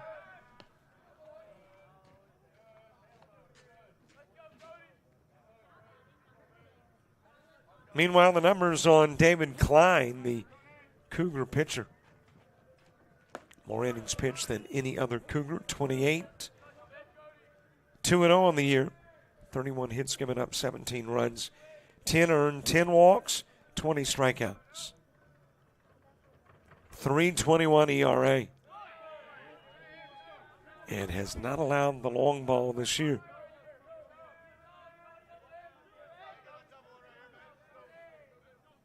Lawson State 0-3 now in conference play. On to the Coyotes. Bro strikes out, 2 gone.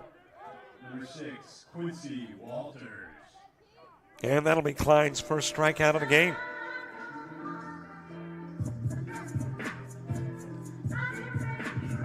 Cougars have won 3 of 21 games this year. Have lost 6 straight. Trying to end that here. Coyotes would prefer no. They want to stretch the win streak to 5. And the conference wins to 4.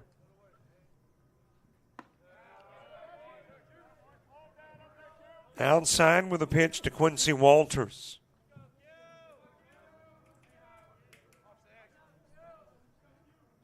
Stevens with his lead over at first.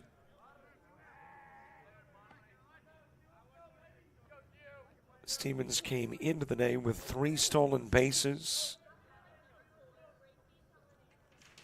Had 2 in the first game.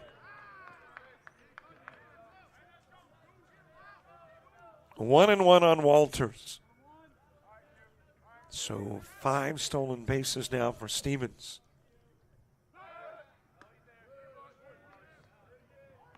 And thus the multiple throws over. Top of the order, Devin Murphy on deck. 2-1 on Walters with the outside pitch.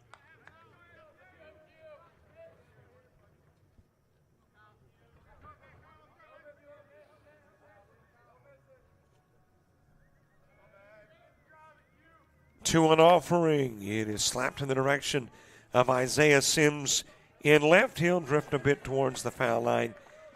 Make the catch, and Stevens is stranded. 1.5 done. We go to the bottom of the second. Still Cougars 2. Still Coyotes nothing.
Bottom of the second underway. Isaiah Sims coming to the plate. Jack Rivas, Jesus Mostigue due up in the inning too. Though the Cougars did not have a hit in the opening game, Sims was not an out. Got hit by a pitch in the third, walked in the fifth.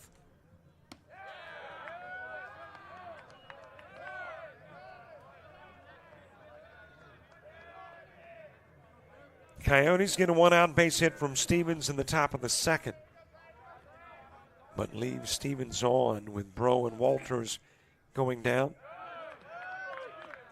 On the outside part of the plate from Albright.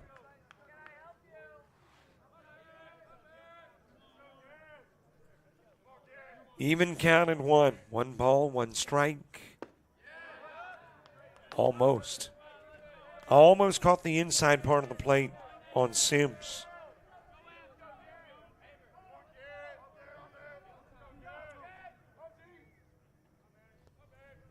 Sims hitting 150 coming into the day. 6 hits in 40 plate appearances.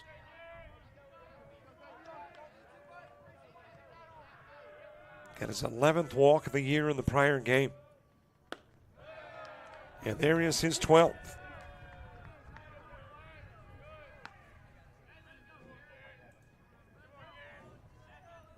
Sims on and Jack Rivas coming to the plate.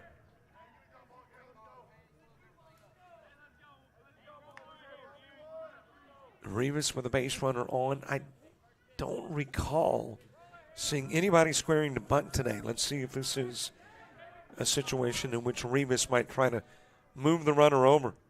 Nope. taking a full cut. Popped up and will get out of play.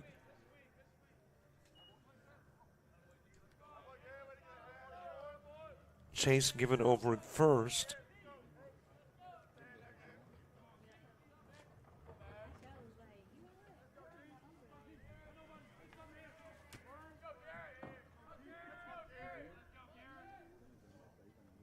Here is the 0-1 pitch to Rivas. Another one, nearly the same spot. Yet again, another look by Payne, but he'll go back to first.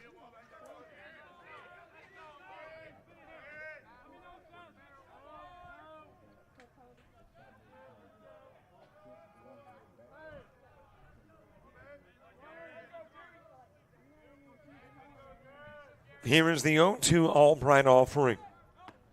Outside. Sims got enough off the bag at first, Bro considering a throw down. But Sims back to the bag without a throw.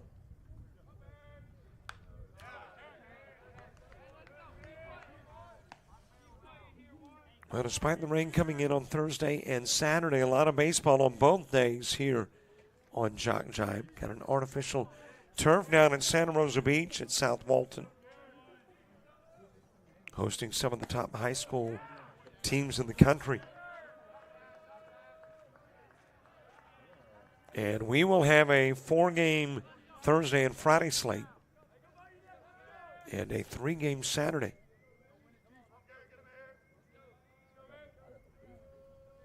Two pitch to Rivas. Got the outside part of the plate.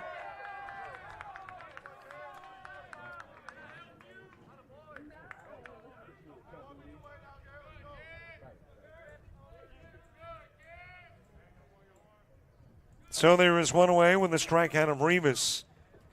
K number 1 in the game for Albright.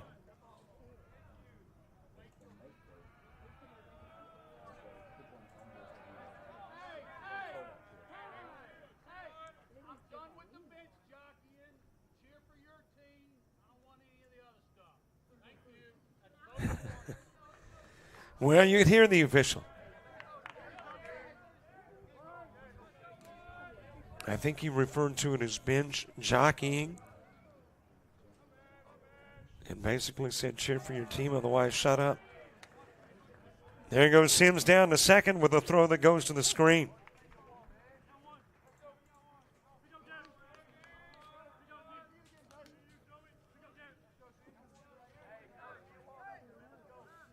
Mostig with a base runner at second in scoring position. Top of the order and the top of the third for Coastal South. That is ground to short. Picked up by Jellin. Goes to first, gets Mostig on the 6-3. Sims to third, but he's there with 2 gone.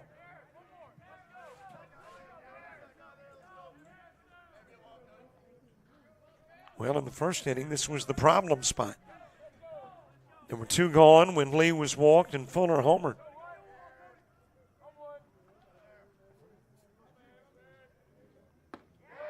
The inside pitch to Camden Nunley.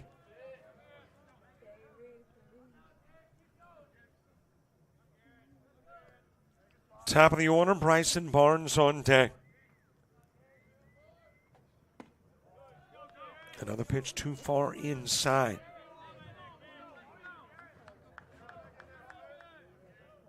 Kamari Darrington over at the softball field with game number 2 of Coastal Alabama South in Northeast Alabama. And then later tonight in Americus, Georgia, GCAA basketball quarterfinals. The men of South Georgia Tech and the men of Georgia Highland.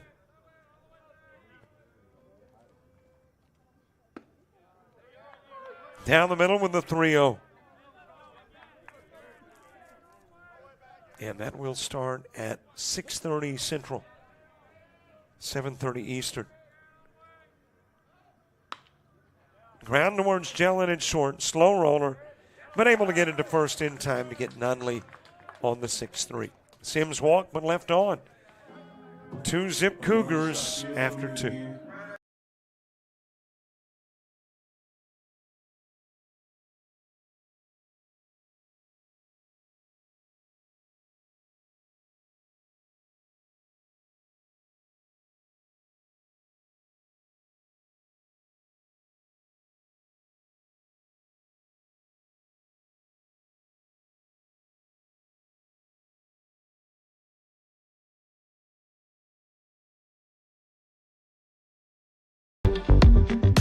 You're organized, driven, focused, ready to create the life of luxury in the most beautiful and unique locations, locally and around the world.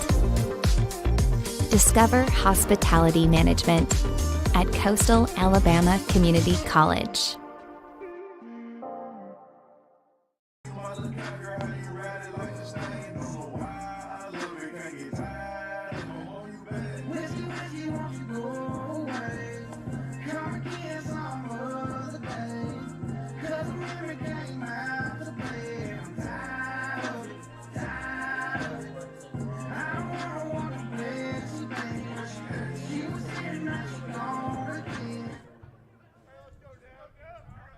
Number 5, Devin Murphy.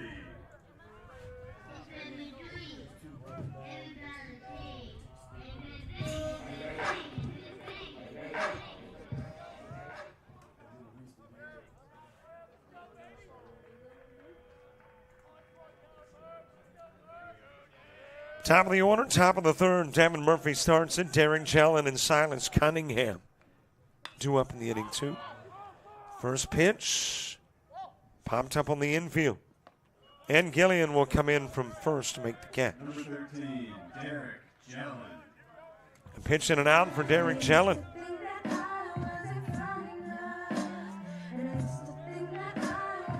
Jellin with one of the 2 Coyote base hits.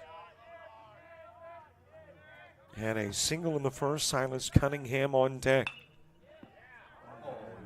And that is going to ricochet into the hands of your third baseman, Barnes, and he'll still go to first and get the out.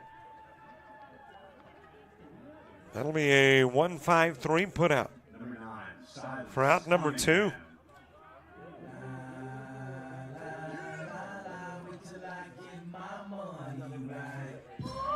Two pitches and 2 gone. I have seldom worked a 3-pitch part of an inning in a baseball game. I've done it in softball several times. Well, there goes a chance at history. Not going to have a 3-pitch top of the fourth, a third rather. Silas Cunningham 0 for 1.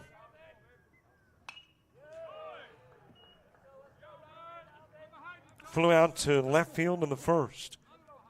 And looking at an 0-2 offering from Klein.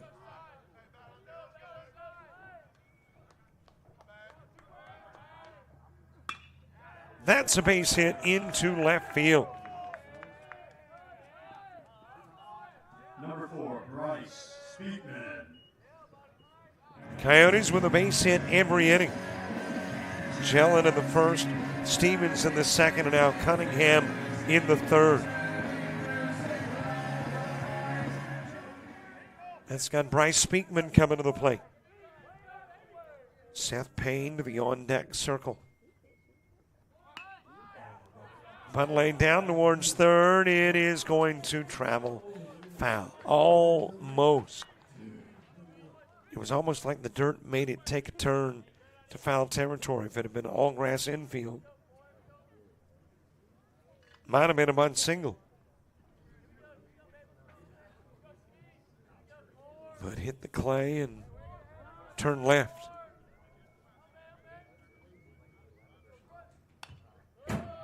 Oh, 2 count on Speakman. Top of the order to the plate when you get to the bottom of the third for Lawson State. Barnes, Allison, and Lee. Outside with the 0-2 to Speakman. Speakman with a ground out to first in the first. 0 for 1 in the game.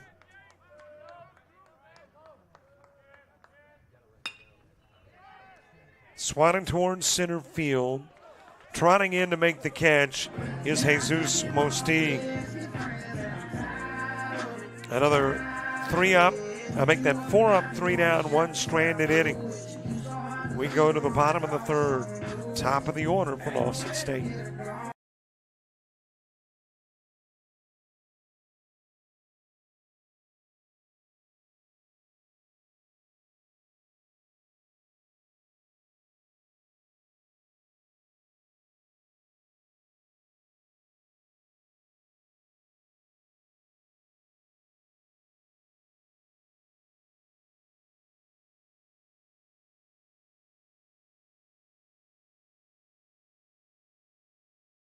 Of Alabama Online, where legends log in. A tradition of excellence. Choose from over 100 affordable degree and certificate programs that fit your budget and schedule. Earn the same degree as you would on campus, with the same affordable tuition rate for every state. UA Online. Advance your career and change your life. Get started today at online.ua.edu.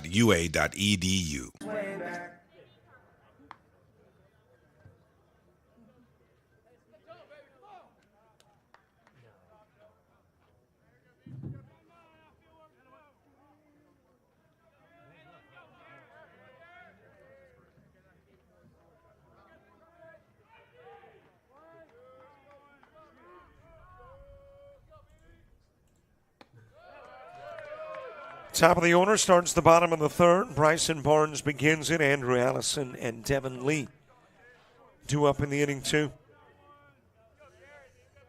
Barnes with a fly out. Speakman in left field in the first.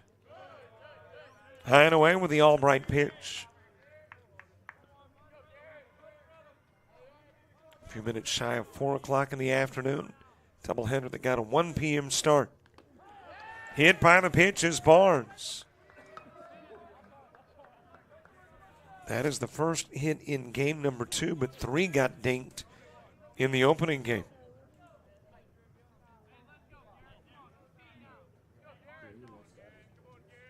That's got Andrew Allison coming to the plate.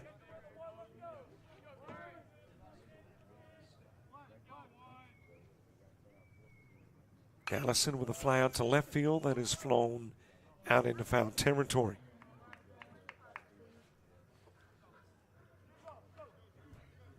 Devin Lee to the on-deck circle.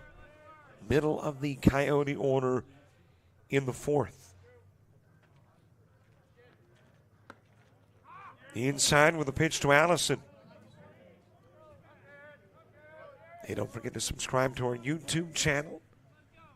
Should be a subscribe button somewhere nearby. Bumped up to about, I guess, 6,080. We're looking for maybe 6,100 by the end of the day. Into the dirt, and Bro, no idea where it went. Barnes did and goes to second.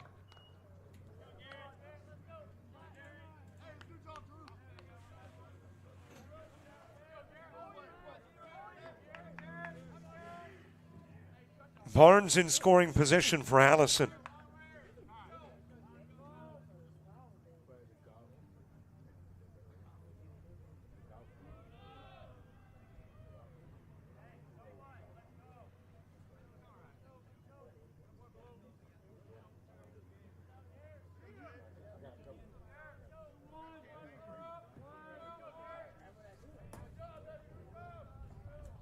Here is the 2-1 offering. Albright, couple of glances to the runner Barnes. And the count evens up with 2 on Allison.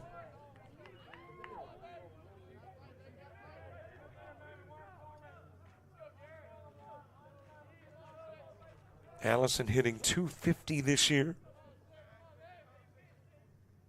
A little bit outside with the pitch. 4 hits in 16 trips to the plate. He is one of now 5 Cougars with a single home run this year. 3-2 pitch.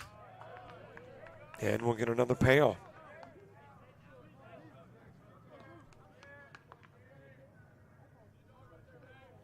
Allison a single RBI, 6 walks.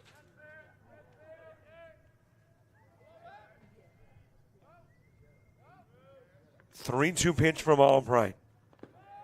Into the dirt, there is walk number 7 on the year for Allison.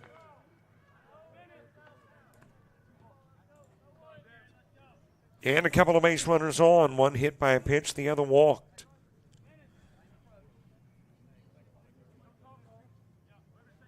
Here is one of the 2 other Albright walks. Devin Lee walked in the first, was on when Ricky Fuller popped a home run over the right field wall. Outside with a pitch to Lee.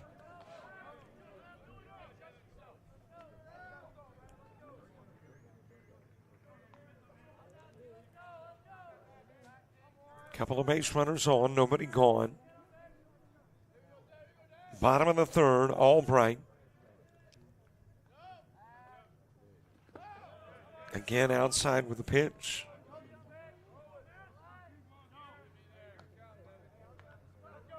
Albright had worked 8 2/3 innings coming in.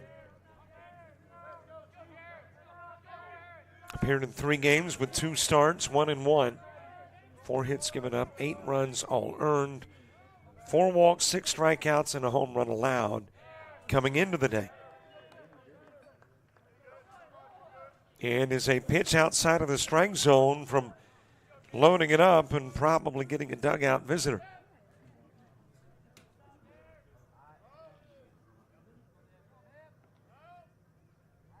.30 pitch. And that got the outside part of the plate and everything put on hold. The walk and the visitor.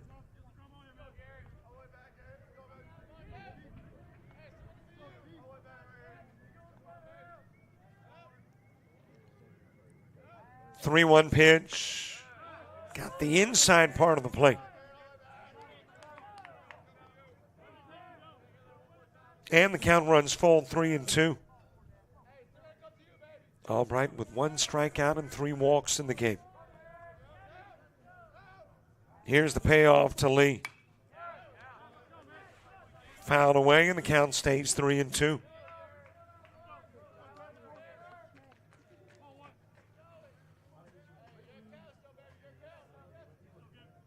Basketball tonight in Georgia, then tomorrow baseball in Alabama, softball in Georgia. A little low of the pitch, and it's all loaded up. Barnes to third, Allison to second. Lee will take first, and here comes that visit that Albright was trying to avoid. And apparently that's going to do it for Albright. Leaves with the bases full and nobody out in the top of the third. Bottom of the third.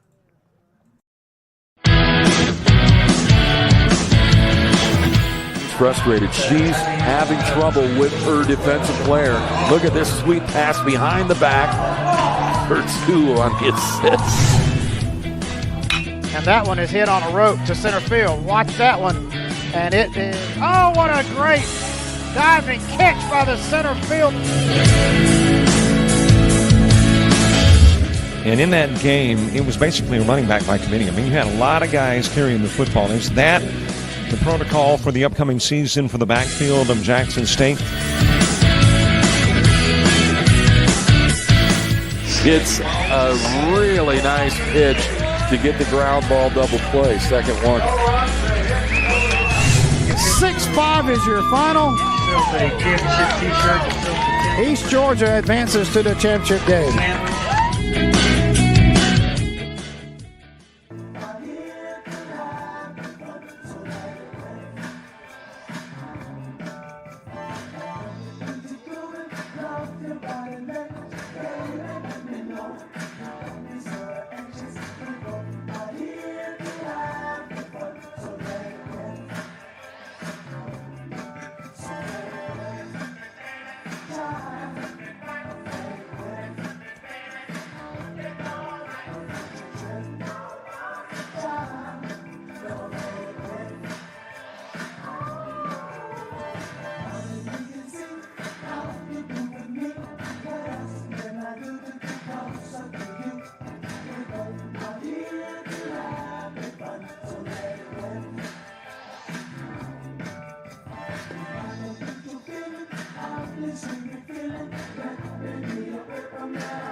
Wild pitch to begin his tenure on the mound, Garrett Milborn.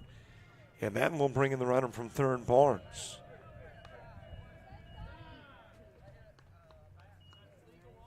Meanwhile, your other runners advance. Allison to third and Lee to second.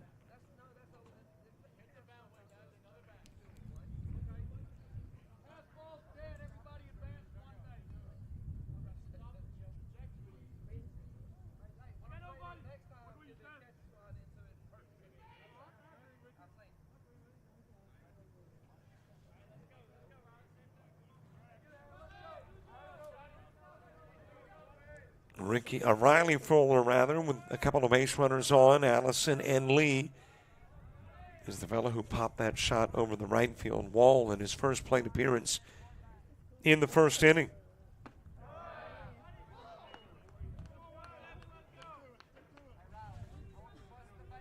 Milborn on the year, his 7th appearance. 1-1, 18 innings of work, 18 hits given up. 13 runs, 7 earned, 7 walks, 11 strikeouts. An ERA of 3.50, has not allowed a home run.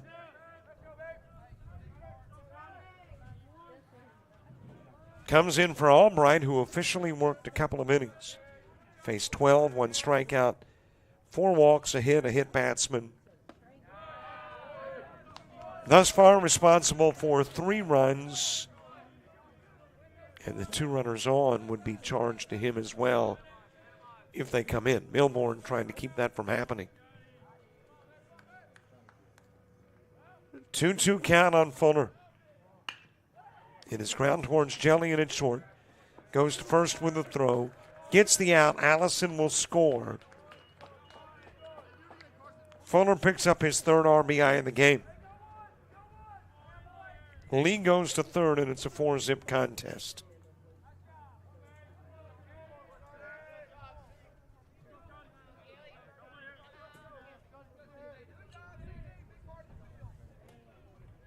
And that is just the first out of the inning. Gillian coming to the plate with Lee at third.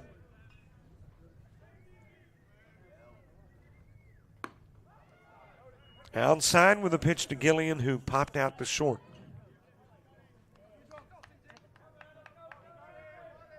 And the infield playing in with the hopes of being able to get Lee coming in from third. Count evens at 1. Payne, McBride, and Stevens when you get to the 4th for Coastal South.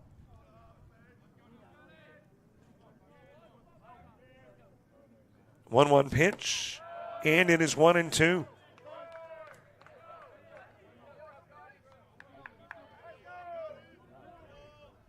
Gillian, a .235 hitter. Number 2 on the team in plate appearances. Able to float that right over the head of Walters playing in. And it will drive in Lee, an RBI single for Gillian. Producing his 7th RBI of the year.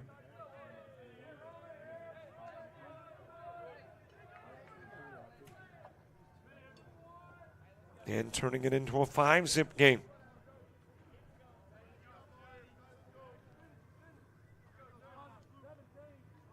And putting the finishing touches on Garrett Albright. 2 innings of work, 12 faced, 1 strikeout, 4 walks, 1 hit, 5 runs, and 1 hit batsman.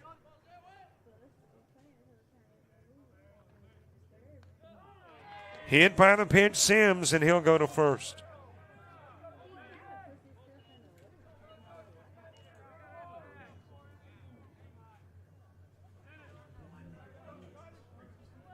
So a couple of base runners on. Jack Revis to the plate.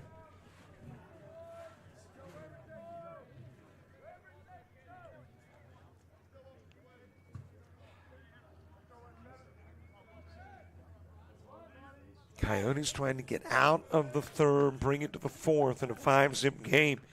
3 runs have plated. To go along with the 2 produced by the Riley Fuller homer in the 1st.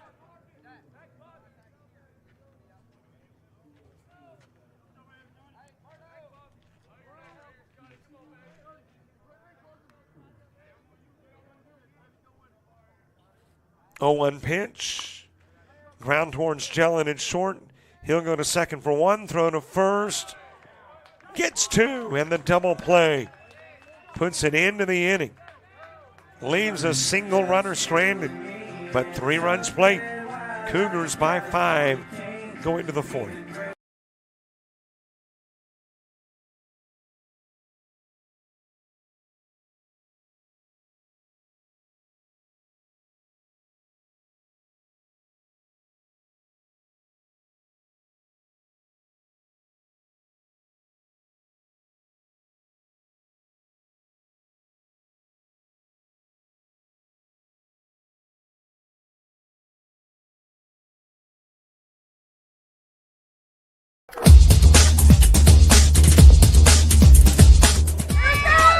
Just about all White Jones County. Diving catch at shortstop. Gross.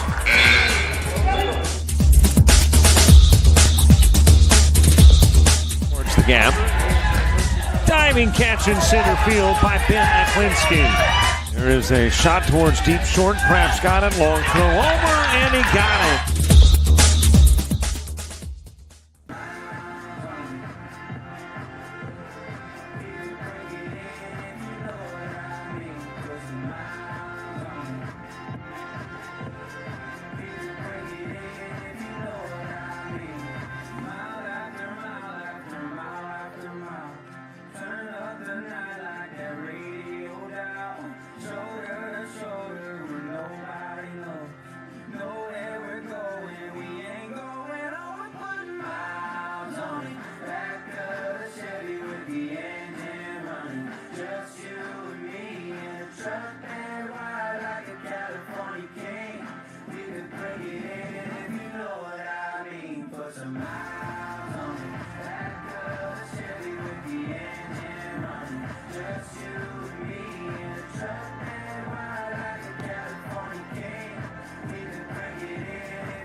Number 33, Seth Payne.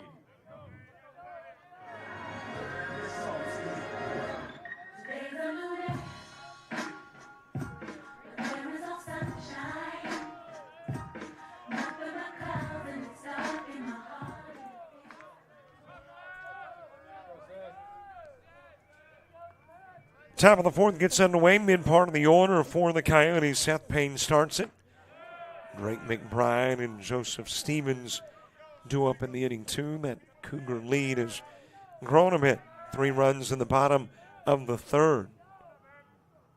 But did it off of a single base hit. It was a couple of walks and a couple of hit batsmen that contributed. And the Coyotes at this point have actually out-hit the Cougars 3-2.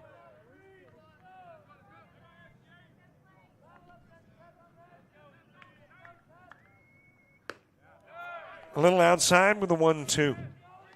Payne 0 for 1 in the game. Popped out to first, put it into the first. 2-2 offering. Floated towards first. Gillian underneath for the catch and the out. Number 7, Drake McBride. Drake McBride coming to the plate. He popped out to center field his last plate appearance. He was the first at bat in the 2nd inning.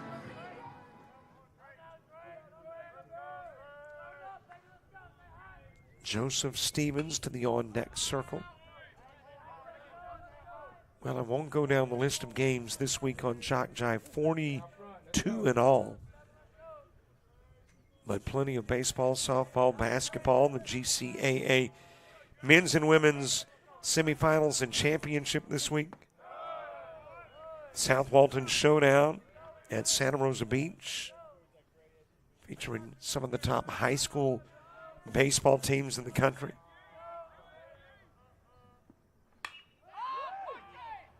Is it another opportunity for Gillian?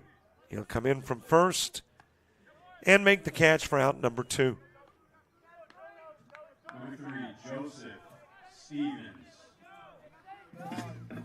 Joseph Stevens to the plate.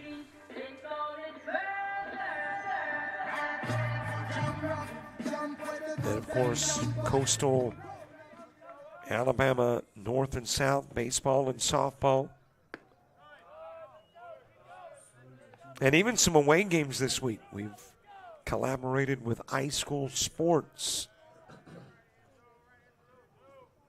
to bring you Southern Union, Coastal South, both here and there.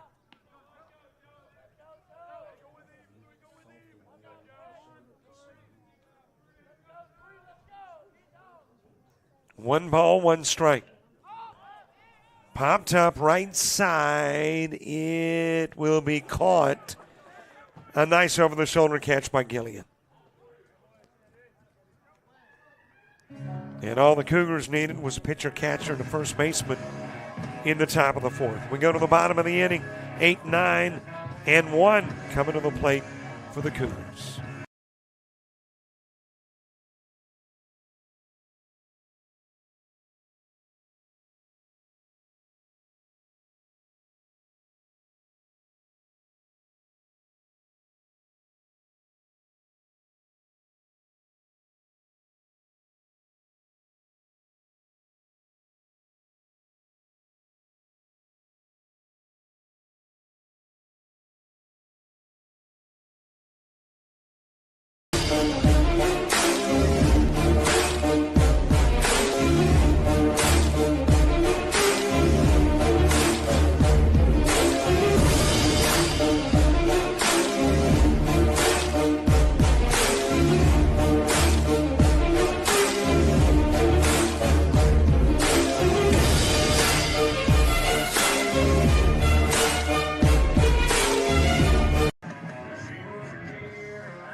First pitch fouled off by Jose Mostigue.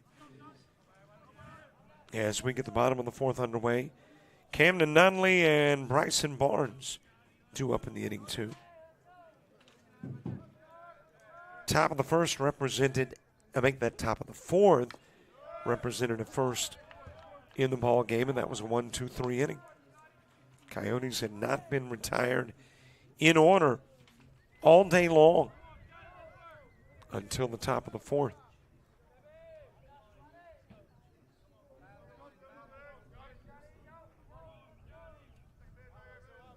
0-2 pitch to Mostigue. Grounds it towards second. Walters will grab it, send it to first, and there's one away.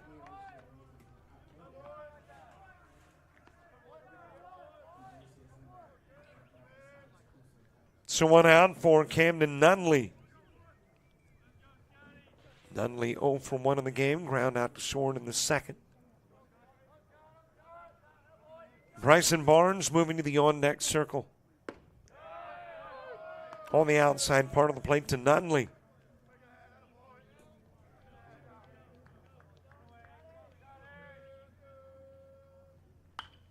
Coming into today, Northwest Shoals 4-0. Atop the Division I standings. Coastal South at 2-0, now 3-0. A half game back. Nunley strikes out. That'll be the first Millbourne K of the day. And there's 2 gone for Bryson Barnes. Shelton State, Gadsden State, Chat Valley, all 3-1. Wallace, Hansville, Sneed State, Calhoun, 1-3. Lawson State, 0-3. Southern Union, 0-4.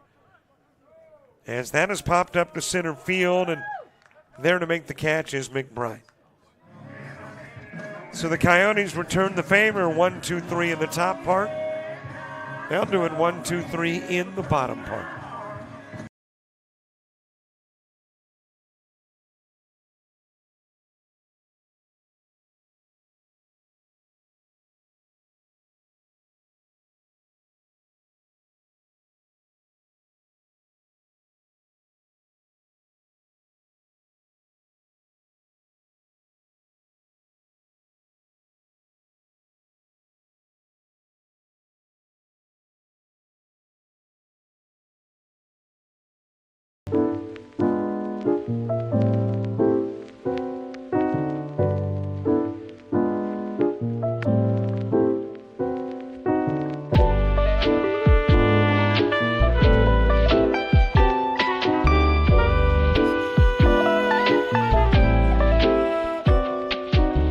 Discover culinary arts at Coastal Alabama Community College.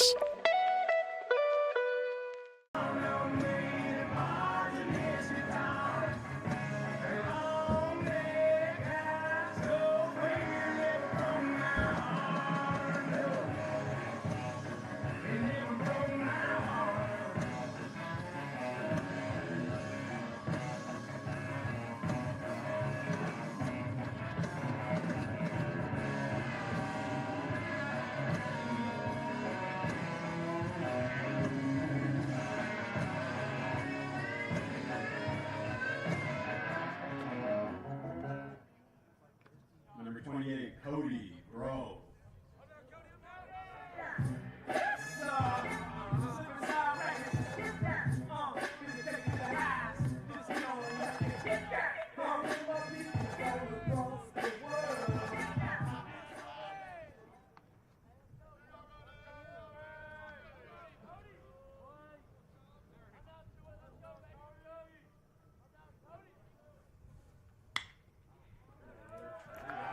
Leadoff single from Cody Bro as we get the fifth underway. That'll be the fourth Coyote hit of the game. And the second time leadoff has been aboard. A runner on for Quincy Walters. Lady Coyotes have knocked off Northeast Alabama in the second of two. So the Lady Coyotes sweep today, avenging two losses up in Northeast Alabama. First game win, 6-4. Second game was an 8-zip win in 5.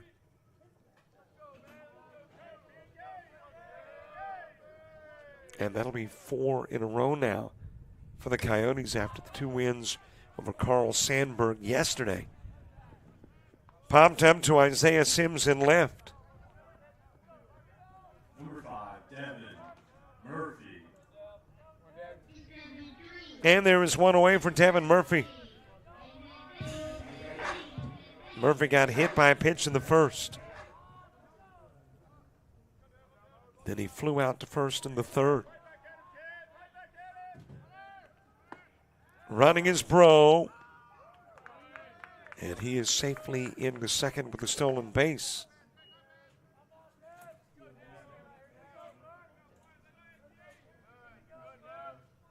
So the Coyotes with designs on getting rid of the goose egg. Here in the top part of the fifth with a base runner in scoring position. Their closest to home was in the first when Murphy got to third. And since then, until now, nobody's been in scoring position.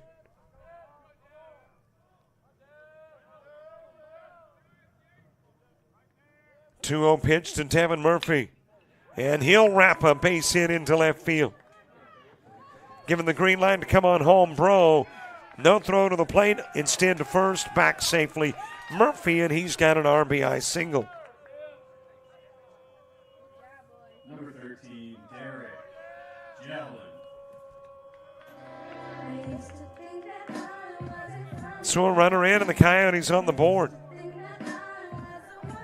Delivering with the RBI is Murphy.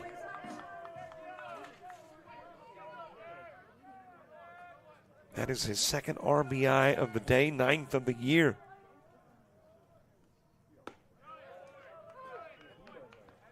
on the outside part of the plate to Derek Jellin.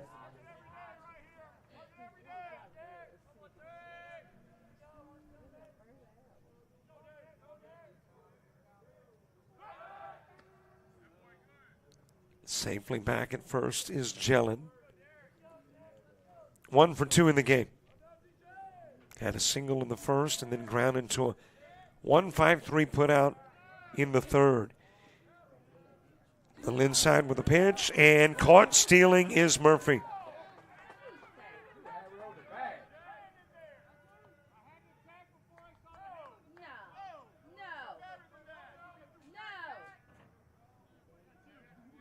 You are not going to believe this, but some folks did not agree with the call at second. As you can hear, a little disgruntled. Derek Jellin sending that one out of play. Thought he got in safely. Blue says no, and there's 2 gone. Base is clear, and Jellin 1 for 2 in the game. Pops this one up to the right side. And there to make the catch is Riley Fuller. So Jellin with a fly out. Coyotes wanted more, but they do get on the board. It's a 5-1 game headed to the home half of the 5th.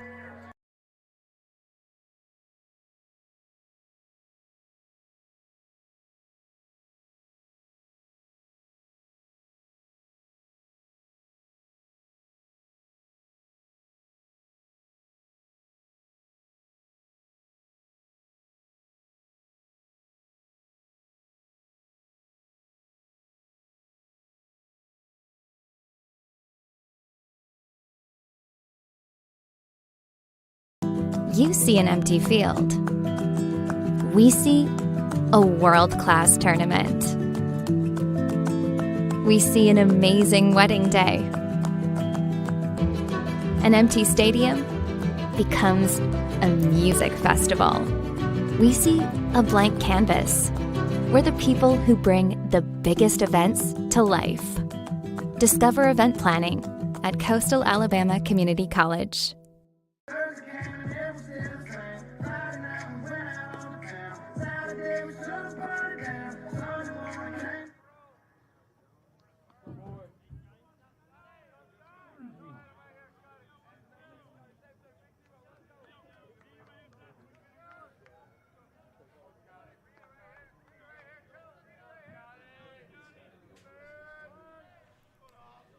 Bottom of the 5th, Andrew Allison starts, and Devin Lee and Riley Fuller, and 2 up in the inning, 2.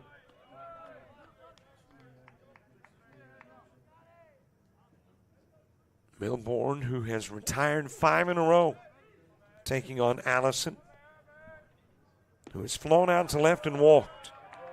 A couple of pitches into the zone to Allison. Coyotes get on the board with Bro and a leadoff single in the 5th. Knocked in by Murphy. It stays 0-2 on Allison.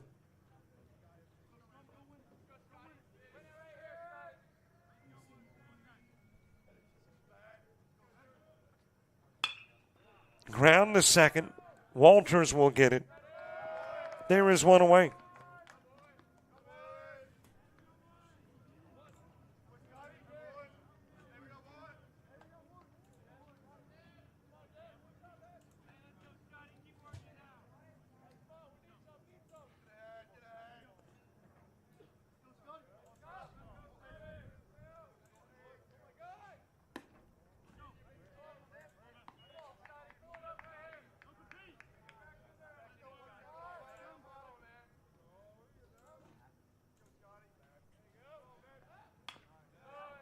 Ground in the direction of third. Stevens drops it.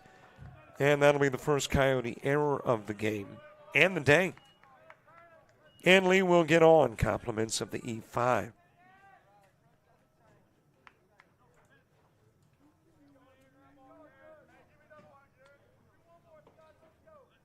Riley Fuller, who is homered and ground out, has driven in 3 of the 5 Lawson State runs. Got his first home run of the year in the first. Chops this one towards Jellin. Possibility of 2. There's 1, and there is easily 2. So no damage done by the E5. And Stevens will give Jellin a high five on the way to the dugout as we head to the 6th in a 5-1 game.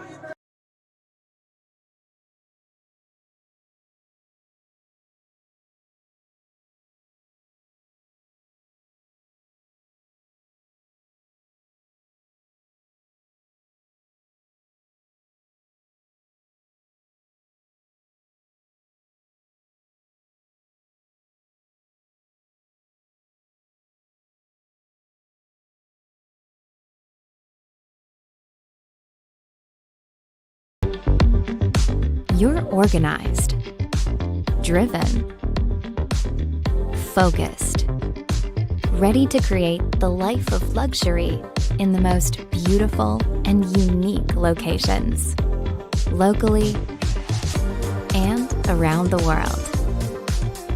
Discover hospitality management at Coastal Alabama Community College.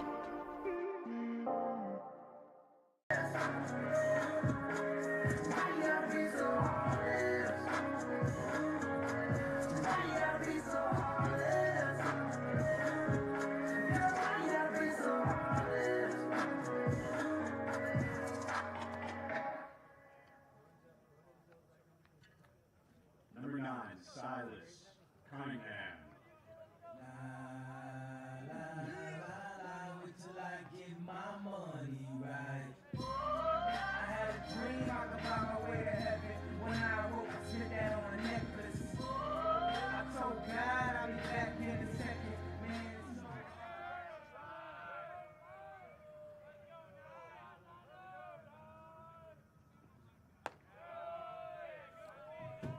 Top of the 6th, Silas Cunningham starts in. Bryce Speakman and Seth Payne due up in the inning 2. Another 1-2-3 inning for the Coyotes. Hit by the pitch is Cunningham. number 4, Bryce Speakman. Coyotes with a base runner again to begin the inning. Doinked is Cunningham, and Bryce Speakman will come to the plate.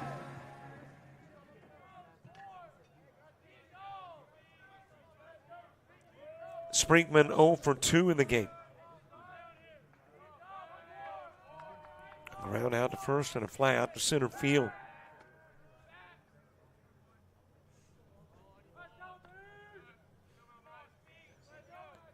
Bottom of the 6th, Gillian, Sims, and Revis for the Cougars, but the Coyotes in no hurry to get to the bottom of the inning.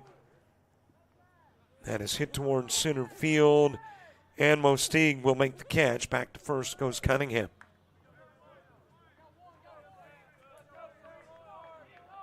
Number 33, Seth Payne. Seth Payne is next. Had a couple of flyouts to first. One in the first, one in the fourth.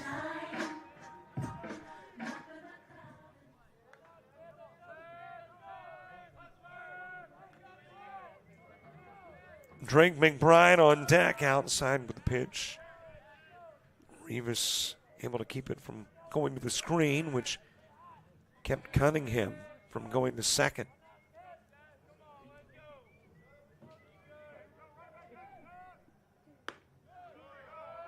Another pitch outside, 2-0.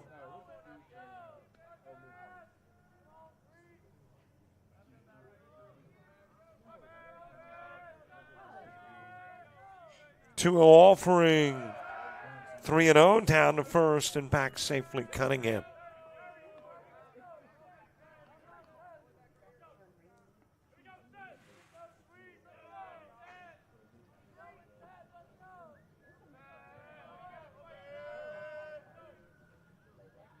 Three-0 pitch. Got the inside part of the plate, 3-1. Payne the last out in the first inning with a fly out to first. And the first out in the fourth inning.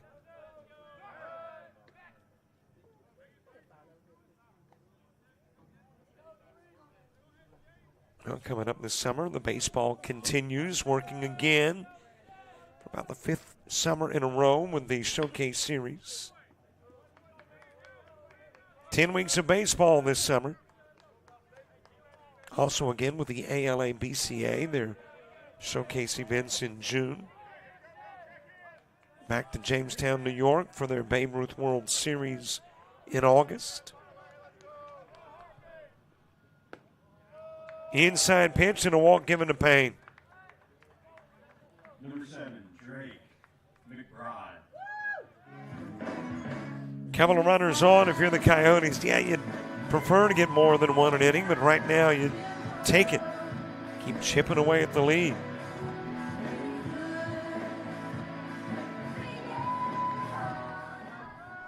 A 4-run Cougar advantage with 2 aboard. And Drake McBride coming to the plate.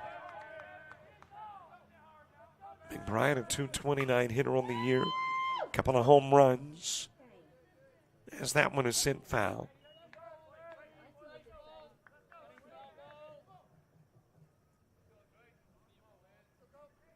Five RBIs. That was coming into today. Picked up 3 RBIs and a home run in the first, which, by the way, was his 2nd home run of the year. Had a single one coming in. Now 2 on the year.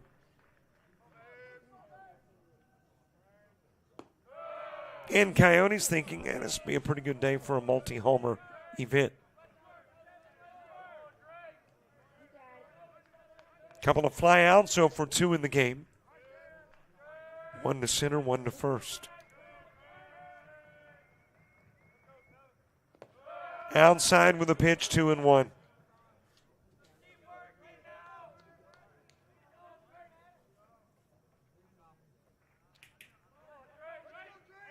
One out with 2 aboard. Joseph Stevens on deck.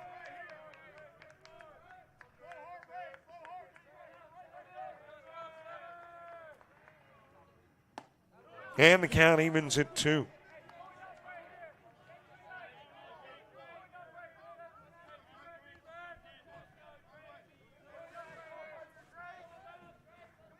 Coyotes trying to go 4-0 in conference play on the young year.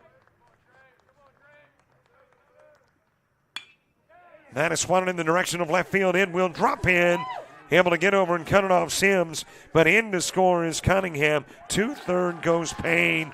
It's a McBride double that takes another run off that lead. Number 3, Joseph Stevens.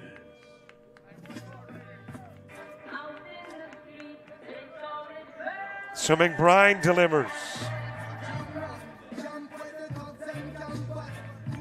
Coyotes bringing Joseph Stevens to the plate. Not sure he's going to face David Klein.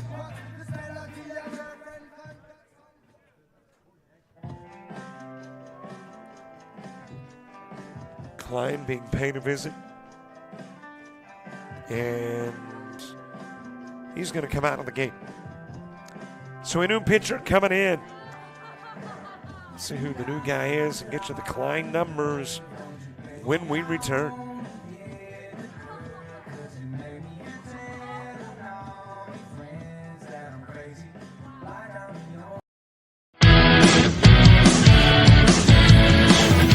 Frustrated. She's having trouble with her defensive player. Look at this sweet pass behind the back for 2 on the assist. And that one is hit on a rope to center field. Watch that one. And it is, oh, what a great diving catch by the center field. And in that game, it was basically a running back by committee. I mean, you had a lot of guys carrying the football. Is that the protocol for the upcoming season for the backfield of Jackson State? It's a really nice pitch to get the ground ball double play. Second one. 6-5 is your final. East Georgia advances to the championship game.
The new pitcher is Zachary Irvy.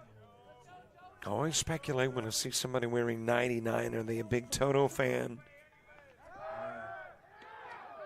Almost pick off at second, but able to get back safely is McBride. You know, Toto, the band. If you don't know Toto, the band, you're young. Had a song called 99. Or Agent 99 on Get Smart. That was a 1960s television show. I guess that's really going back. Got a feeling that's not why he wears 99.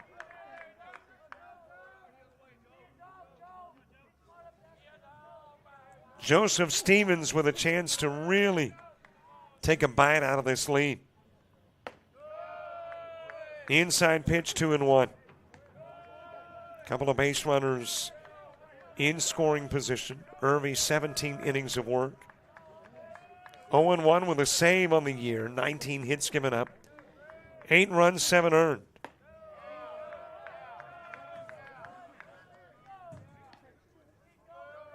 Six walks, 12 strikeouts, no home runs allowed. A 3.71 ERA.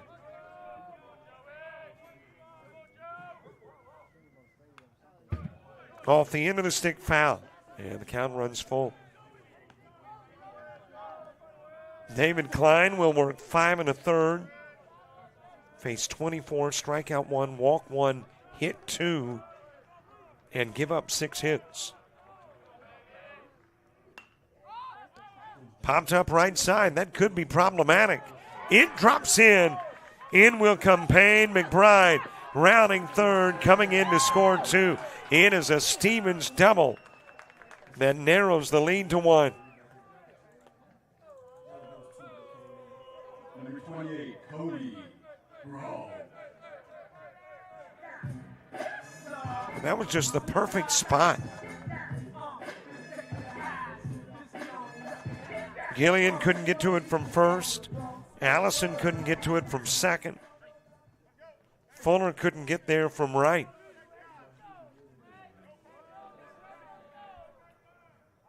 And the Coyotes have made it a 1-run game with a tying run in second and Cody Bro at the plate. He'll float that one towards right field. That drops in. Runners on the corners. Number 6, Quincy Walters.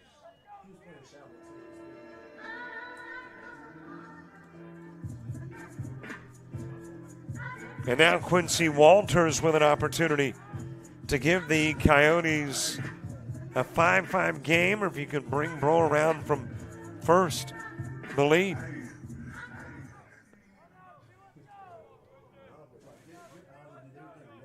Top of the order moves to the on-deck circle.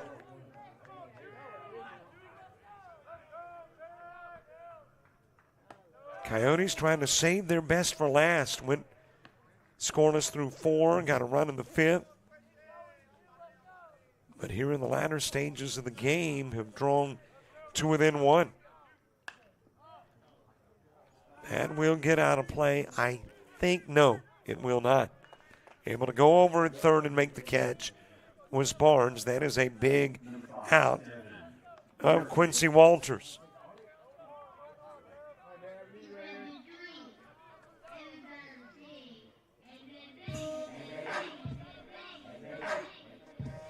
So 2 gone. Devin Murphy does not want to leave Stevens at third. A little high with a pitch to Murphy, who's been hit by a pitch, singled, and popped out. 1 for 2 with an RBI.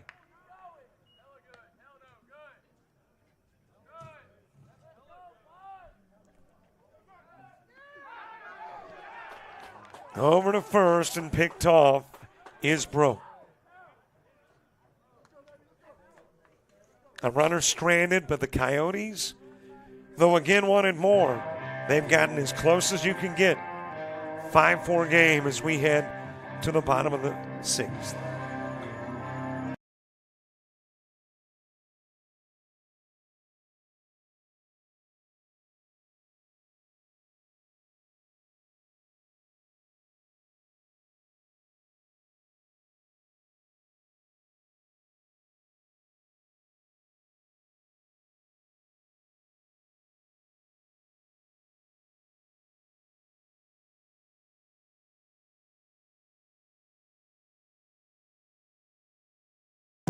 You see an empty field.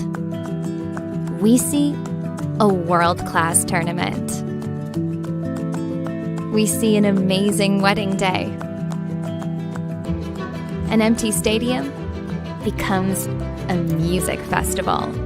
We see a blank canvas. We're the people who bring the biggest events to life.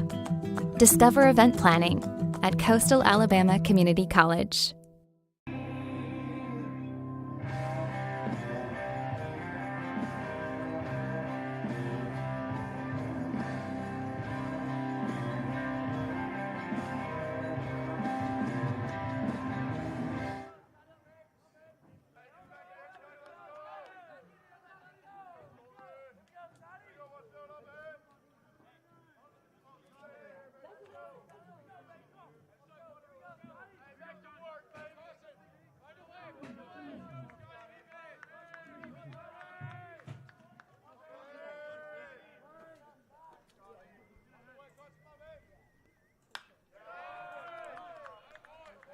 First pitch fouled out away in the bottom of the sixth.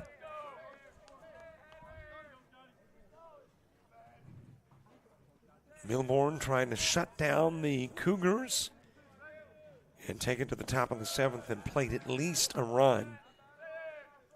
And the Coyote preference is more than a run. Gillian 1 for 2 with an RBI single. Grounds it to third. Stevens has it. Goes to first, and there's one away.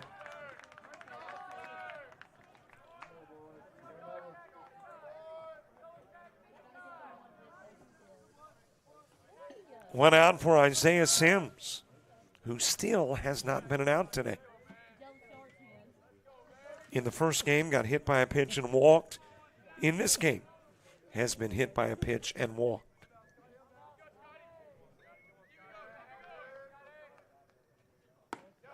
On the outside part of the plate to Sims.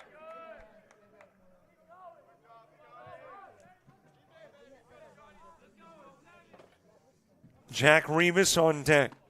Well, he is hit again.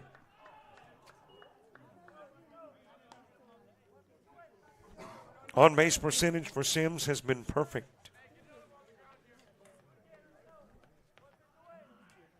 3 times hit by a pitch and twice walked. Jack Rivas coming to the plate.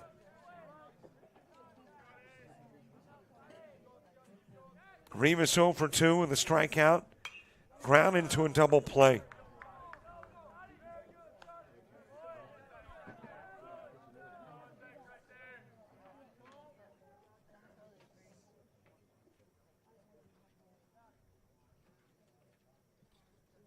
Rivas on the year hitting .273.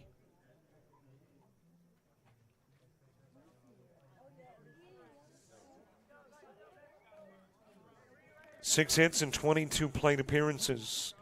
A couple of RBIs. 1 walk and 6 strikeouts. Outside with a pitch from Milburn.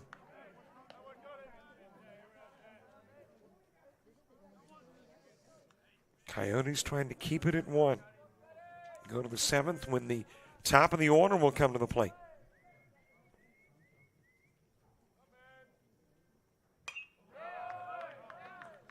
1-2 on Rivas.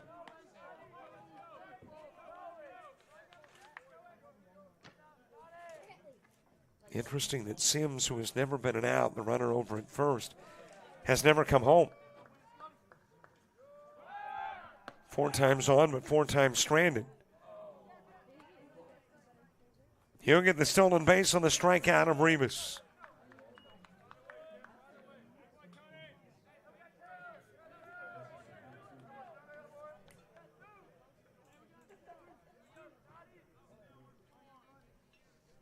And there is 2 away for Jesus Mostig,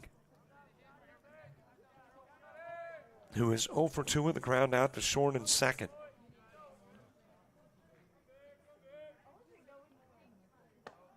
High inside pitch to Mostig.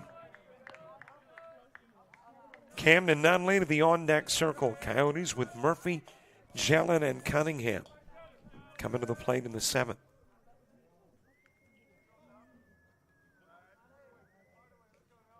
The 1-0 pitch. It is 2-0.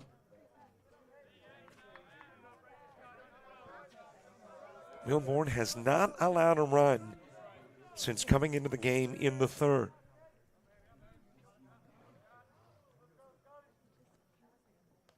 That is way inside. Goes to the screen, and Sims will make his way to 3rd.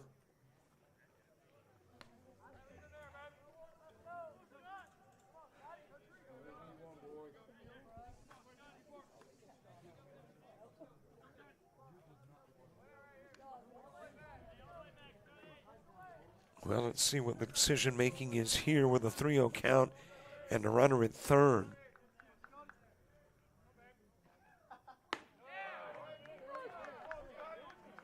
Three and 1 into the strike zone. Mosteague out 2 in the 2nd with a ground out to short. First out in the 4th with a ground out to 2nd.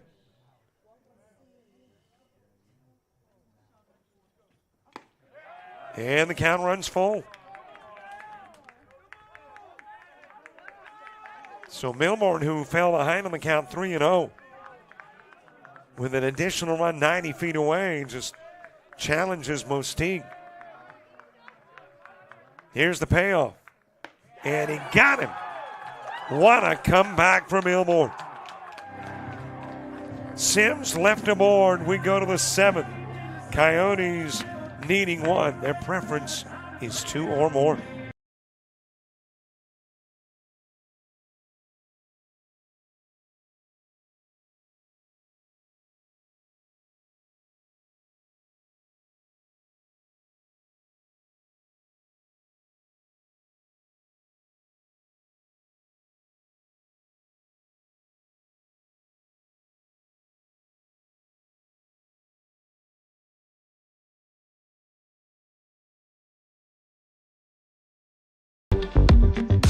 You're organized, driven, focused, ready to create the life of luxury in the most beautiful and unique locations, locally and around the world. Discover hospitality management at Coastal Alabama Community College.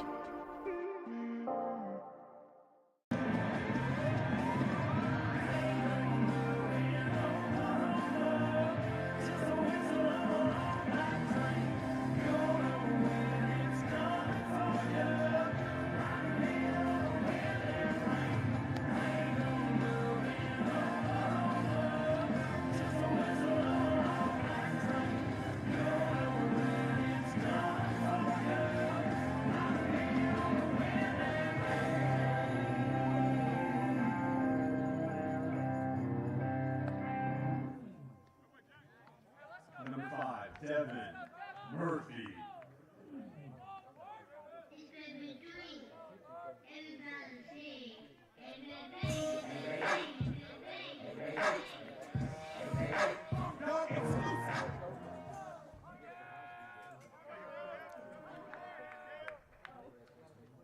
Top of the order, top of the 7th. Coyotes looking to play a ton of runs before heading to the bottom part of the 7th. But right now, they'd be satisfied with 1. Knot it up at 5 and then worry about the rest later. Fouled out of play by Devin Murphy. Murphy's been hit by a pitch, popped out to first, and singled in a run.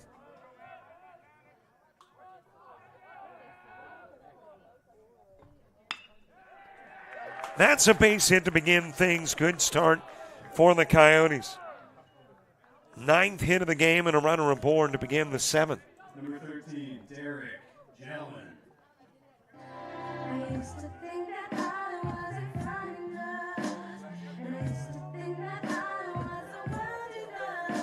Derek Jellin is next. Jellin 1 for 3 in the game.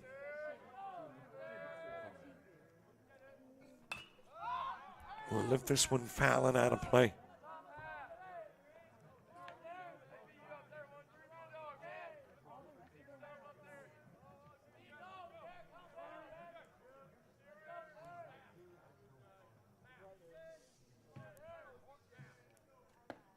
Jelen singled in the first, ground into a 1-5-3 in the third. Popped out to right field in the fifth. Back to the plate in the seventh.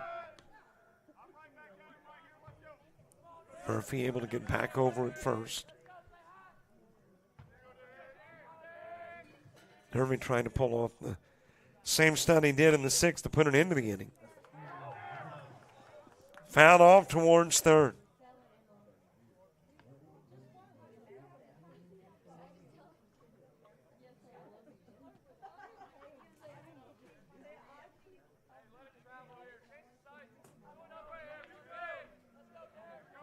Silas Cunningham on deck. Murphy with his lead at first. High pitch 1-2.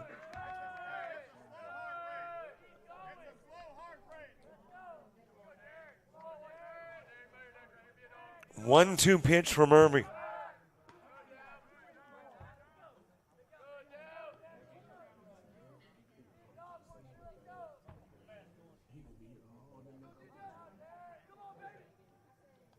And that one will hit Jelen, moving the tying run into scoring position.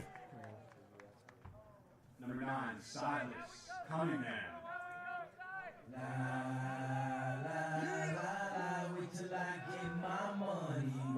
Another hit batsman. There have been a lot of hit batsmen today. None bigger for the Coyotes than that one, though. It pushes Murphy to second with nobody out. Tying run in scoring position for Silas Cunningham. And he will pop this one up to the left side. Sims, a little trouble tracking it down, but gets out number one. Number 4, Bryce Speakman. Well, this becomes your key at-bat, Bryce Speakman. You sure would like to get runs in during the Speakman at-bat. And not be worrying when Seth Payne comes to the plate. It is punted towards third, but foul.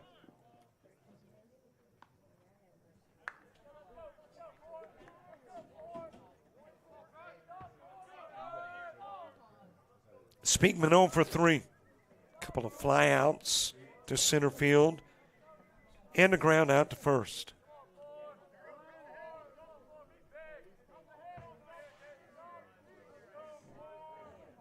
0-1 pitch, just a little bit outside, and the count evens.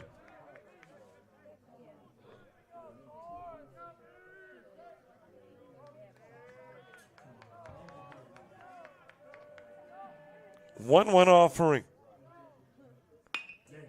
That is a base rip into right field. Murphy will have to hold at third, but Speakman has moved the runners up without an out. Number 33, Seth Payne.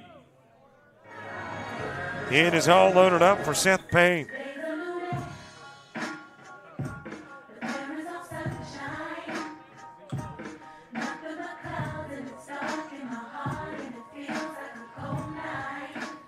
Payne 0 for 2 in the game, couple of flyouts to first and a walk. Looking for something out of the infield here.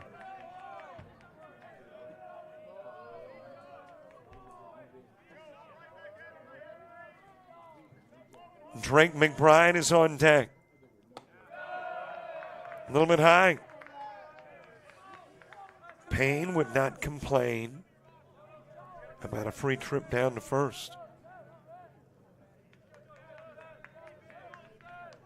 Big pitch coming from Irving. That's outside.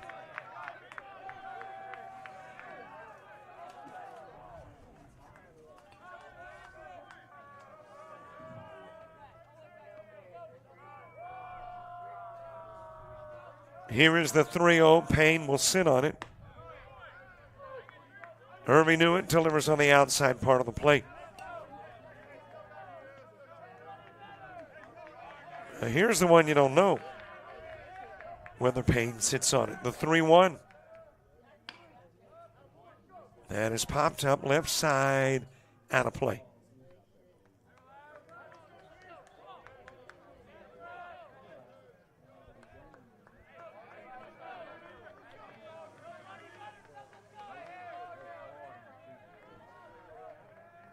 Three-2 offering.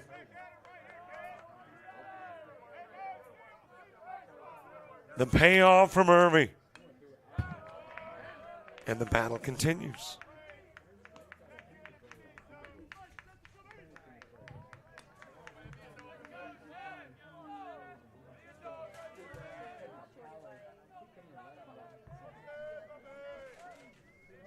Payoff pitch outside, and the run is walked in. It's a tie game at 5, and the go-ahead run now 90 feet away.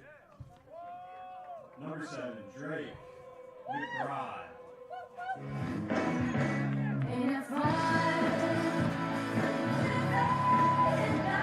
Five apiece in the top of the 7th.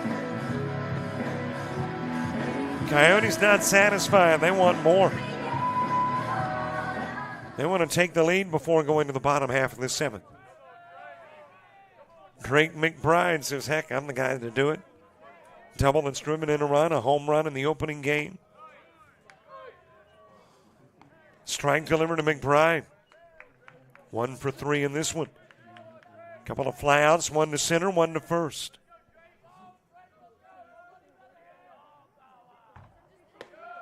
High inside pitch.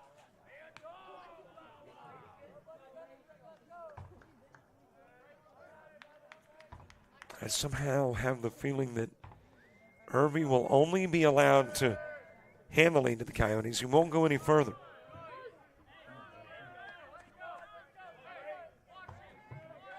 One and 2 the count on McBride.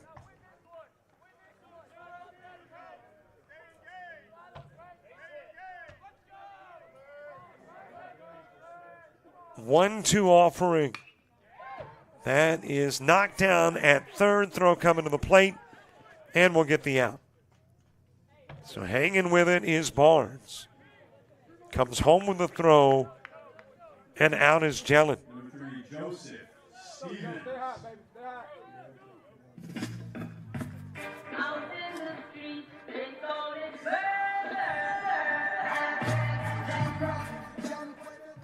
Two gone with the bases loaded.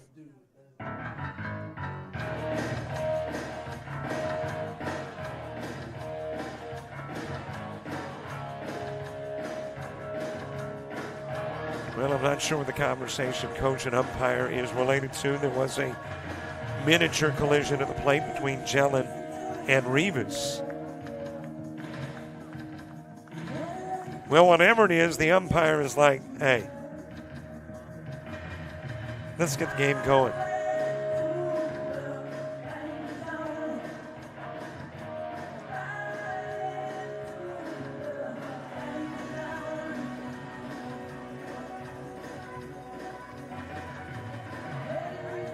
Coach wants to chat a little longer.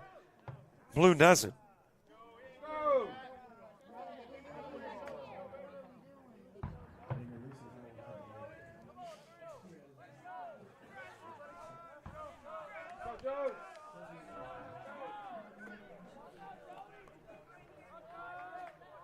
Joseph Stevens with a chance to give the Coyotes the lead.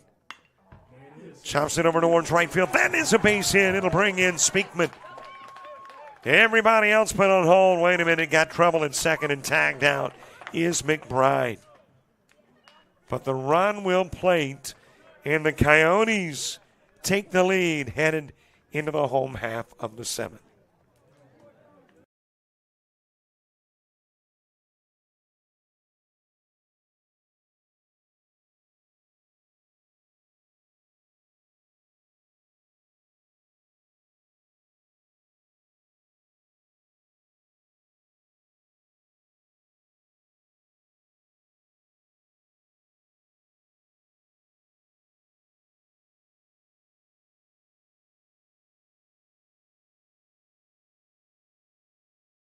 You see an empty field.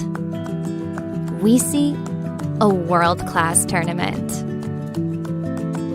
We see an amazing wedding day.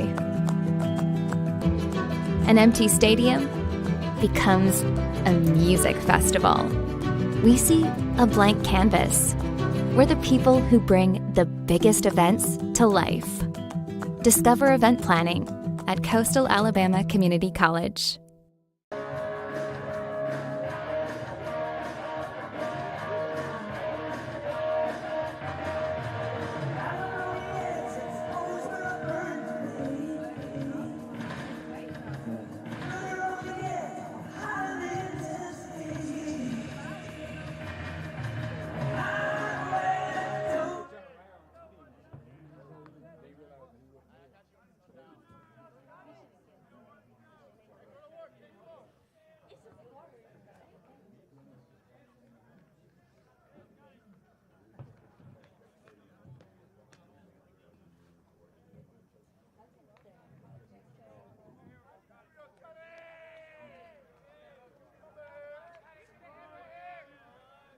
We get the bottom of the 7th underway, and a new task for the Coyotes as this one is punted towards first, and the out is registered. Noonley trying to bunt his way aboard, tagged out at first. That is Seth Payne with a nice play. Reached into foul territory and kind of pulled it back in, and had not bounced in foul, but in fair. And reached over, made the snag, and made the tag. Well, that new task for the Coyotes. In the top of the 7th, it was to get the lead. And now it is to keep the lead.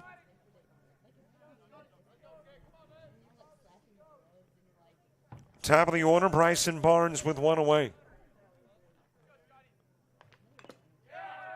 Another one fouled off, and somebody lost some gear.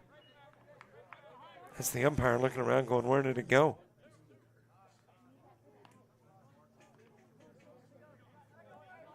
That was his counter, maybe.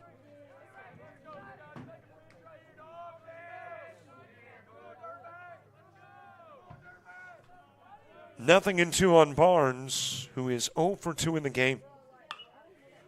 That is a base hit into left field. And the one-out Barnes single keeps Cougar hopes alive in the 7th.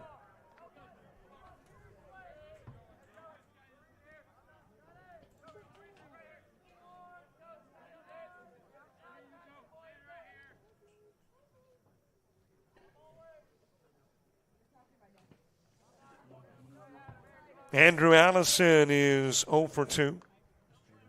Walked and scored a run in the 3rd. Coyotes okay with the runner on. I mean, they would prefer to have gotten Barnes. But they're okay if he stays at first. It's getting the 2nd, especially if there's only a single out, that becomes a little problematic. So the Coyotes trying to take care of Allison before Devin Lee comes to the plate.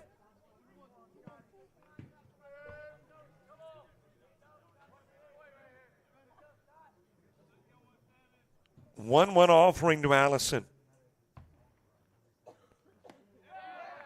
That'll go to the screen, and that will allow Barnes to advance into scoring position. Got the strike, but the pass ball gets Barnes to 2nd.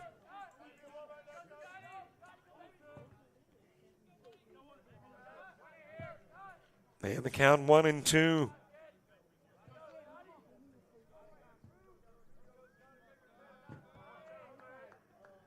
One ball, 2 strike offering. Allison awaits, and it is sent to the screen foul. And don't forget to subscribe to our YouTube channel.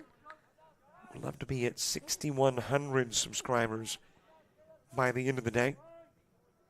Just a click on the mouse, and you've subscribed. Access to games, shows, interviews, highlights, and more.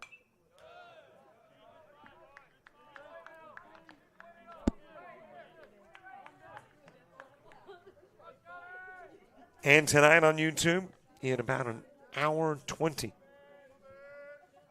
It is South Georgia Tech and Georgia Highlands in the GCAA men's basketball quarterfinals.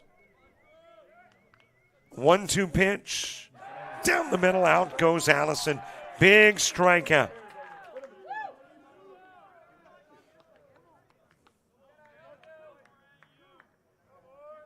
For Milborn, 4 total, but none bigger. Devin Lee to the plate. And the Coyotes needing an out to get the sweep. Lee a couple of walks and reached on an error. That is ground to Walters at second. Over to first with the throw, and the ball game's over. And the sweep is intact.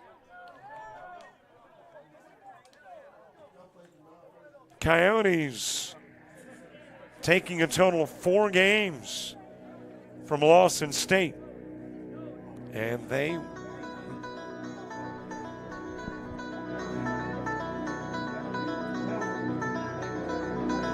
played 9 innings, by the way, in the second game. Okay, well, forget it. I was about to take it to the house and call it a day of baseball, but I'm just told we're going 9 in this one.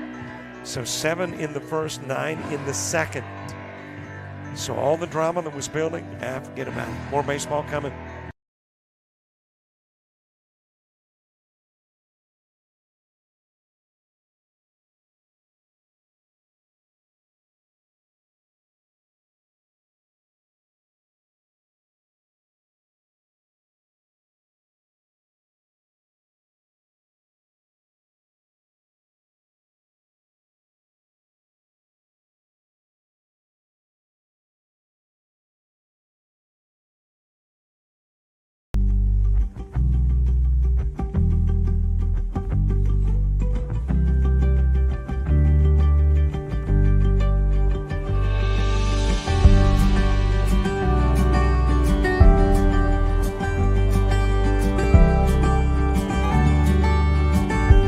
Discover pastry baking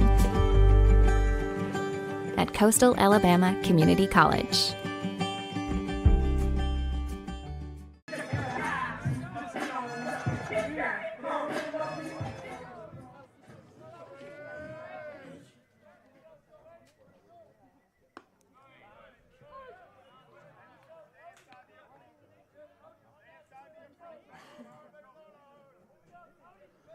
Well, we head to the top of the 8th, had all that drama building and, the run plating and game tied and the go-ahead run. And as that is popped up by Bro to short and the catch made by Nunley. And it was all for naught. Got a 7 and a 9. I'm thinking D2 plays 2 7s. I was thinking last year we had 2 7s. Those are all excuses. So we go to the 8th inning. Well, the one thing that did come of all of that was Coyotes did take the lead. Now they got Walters on, trying to add to the lead. Number 5, Devin Murphy. Man, and I was already planning on what I would order at Taco Bell. But it's all put on hold. As we get back to the top of the order, Devin Murphy coming to the plate. Murphy's been hit by a pitch, flown out to first, singled and single. Innings 1, 3, 5, and 7. Back to the plate here in the 8th.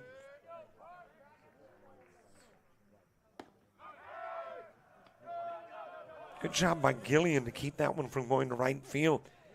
If it goes to right, Walters is at least at second. Might have been at third.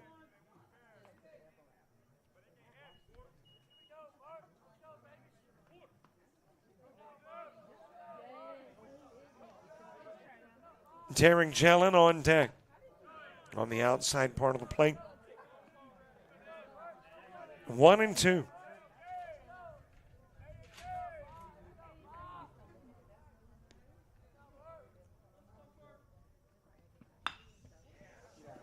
That is floated towards left field and right on the wall. Sims able to make the catch. Meanwhile, scampering back to first is Walters. Number 13. And there's two away. Jellin.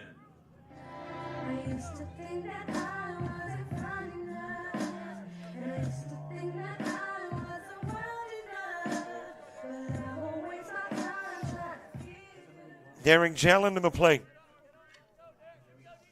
Jellin has singled, ground out, popped out, been hit by a pitch.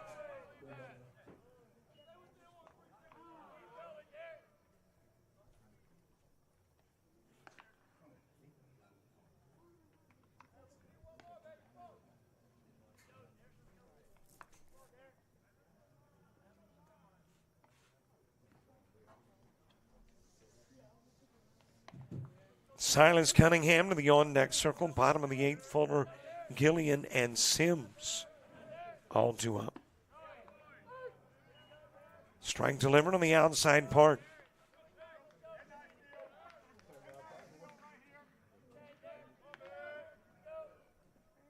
A ball, a strike, two gone, a runner at first, Walters. And there is strike number two.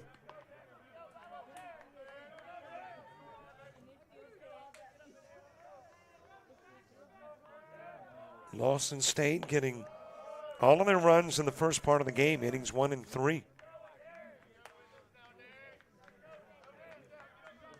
Coyotes waiting till mid to late, 5, 6, and 7 to plate runs. Into the dirt, Walters taking the opportunity to go to second.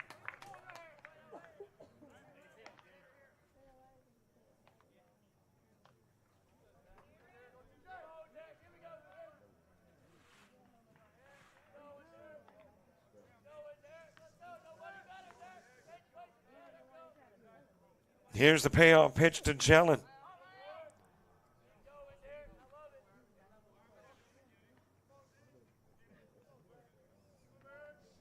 Again, a reminder, a lot of the games, especially for Thursday, have been rearranged. Thursday's LBW Coastal North Baseball moved to tomorrow. That is a base hit into right field. Jellin delivering. Walters will come in to score.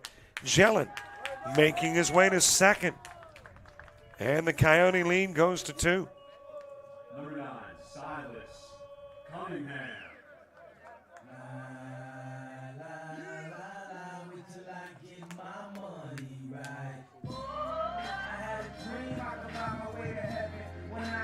Southern Union Coastal South softball. All rearranged.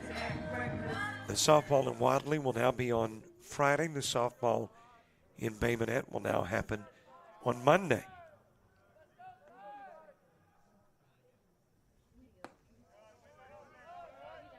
LBW Coastal North softball moved from Thursday to Friday.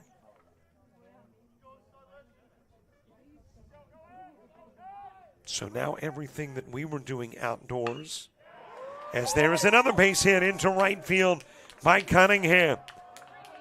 That's got Jellin in. And the Coyotes lead it by 3. Number 4, Bryce Speakman.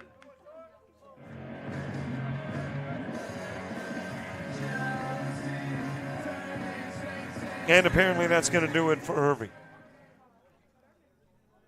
Coach coming out of the dugout. He's already indicated to the pin. Irby's done, and the new guys coming in. We'll get you some Irby numbers and some new guy stats when we return.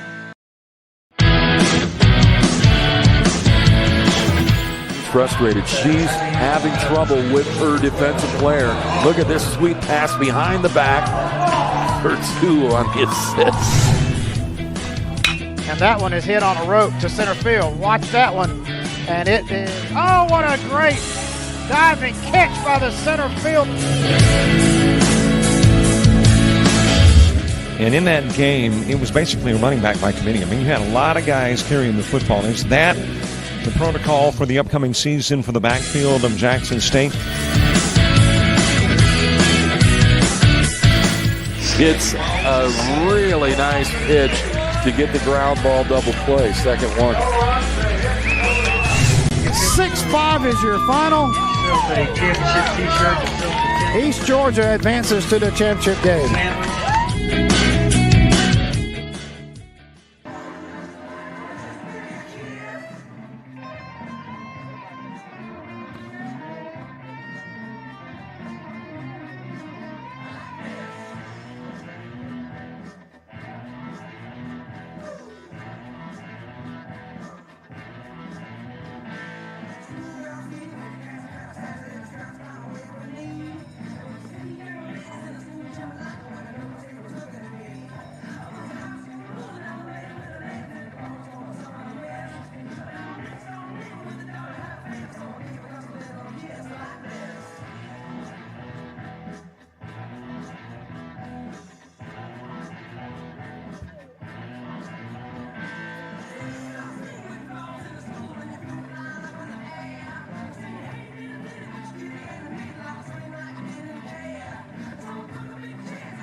First for Auburn, back pitch. Bryce Speakman will send it to second.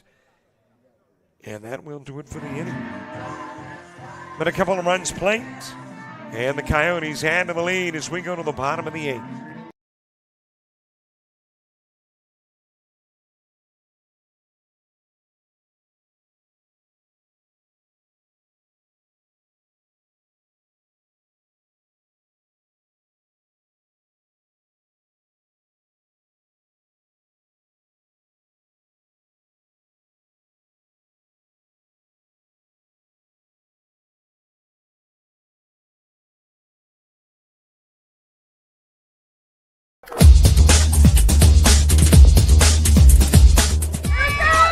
Just about all White Jones County. Diving catch at shortstop.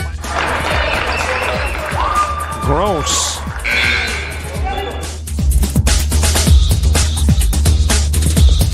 Towards the gap. Diving catch in center field by Ben Aklinski. There is a shot towards deep short. Craps got it. Long throw over, and he got it.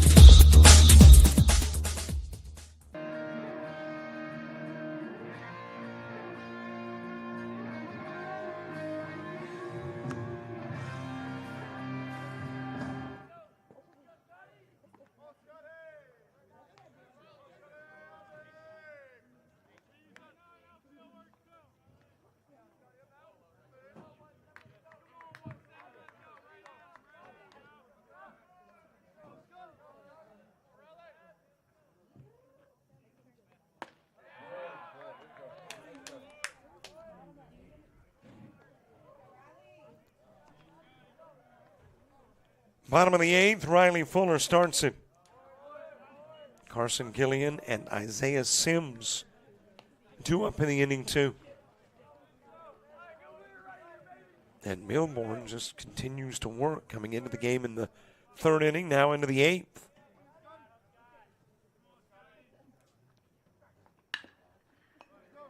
Ground to short, backhanded nicely by Jellin, and then backhanded nicely by Payne at first.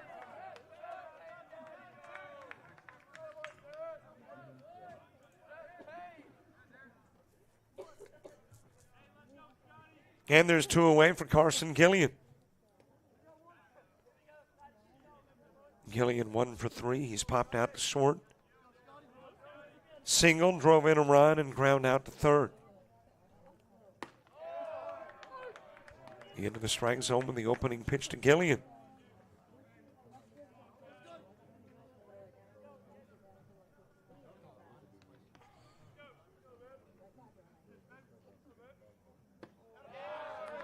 Well, nothing fancy about that. Just right down the middle to Gillian. And Gillian sat on the pitch. Little check swing, sends it foul. A game of streaks, a 5-0 start for Lawson State, and then 8 unanswered runs by the Coyotes. Popped up left side and into the shadows to make the catch is Bryce Speakman.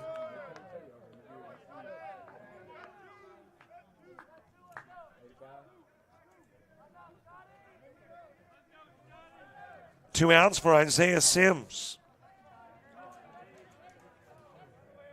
Sims, 5 plate appearances today. 2 walks and 3 times hit.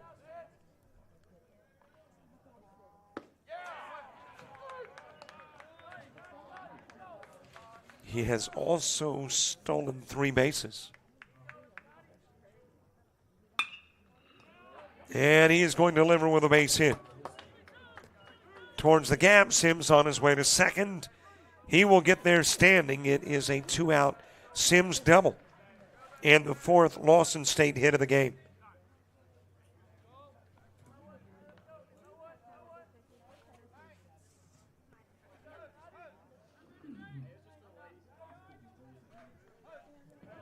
So a runner on for Jack Rivas.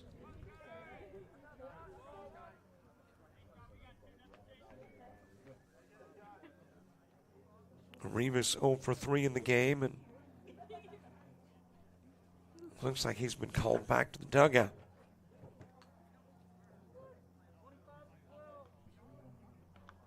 And a new hitter coming in.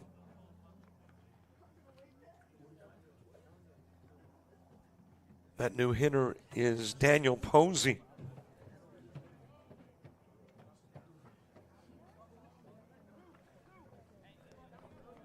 So Rivas, who had struck out and hit into the double play,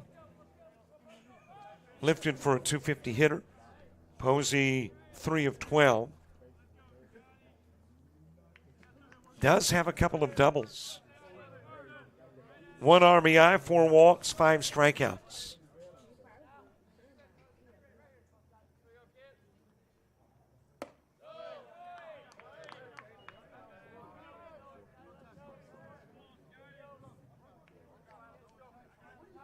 Jesus Mostig to the on-deck circle.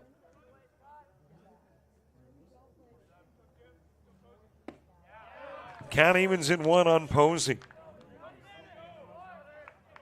Posey has scored a single run.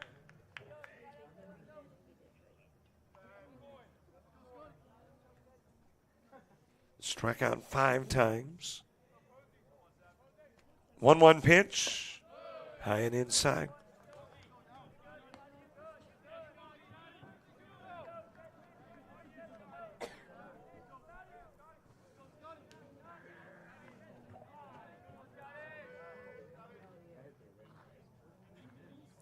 Two balls, 1 strike, 2 gone, base runner at second. 3-run Coyote lead in the bottom of the 8th. Second of 2 games. Coyotes have plated 25 runs today.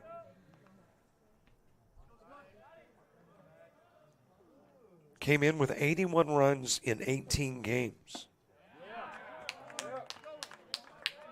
And have plated 25 and not quite 2.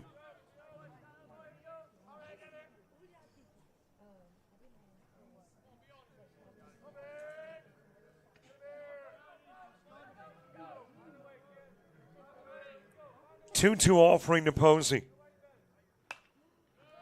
And it will stay 2-2.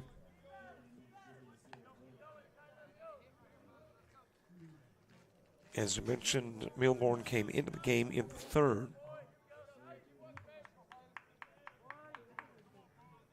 Officially worked all of the 3rd. There were runners on, but nobody gone.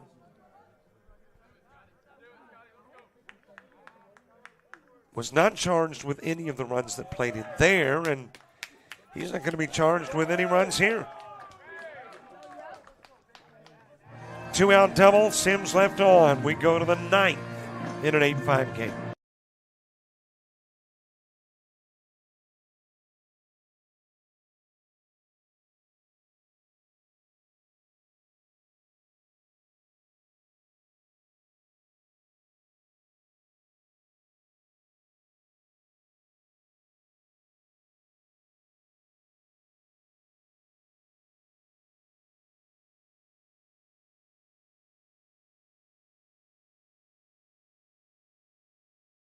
of Alabama Online, where legends log in. A tradition of excellence. Choose from over 100 affordable degree and certificate programs that fit your budget and schedule. Earn the same degree as you would on campus, with the same affordable tuition rate for every state. UA Online. Advance your career and change your life. Get started today at online.ua.edu.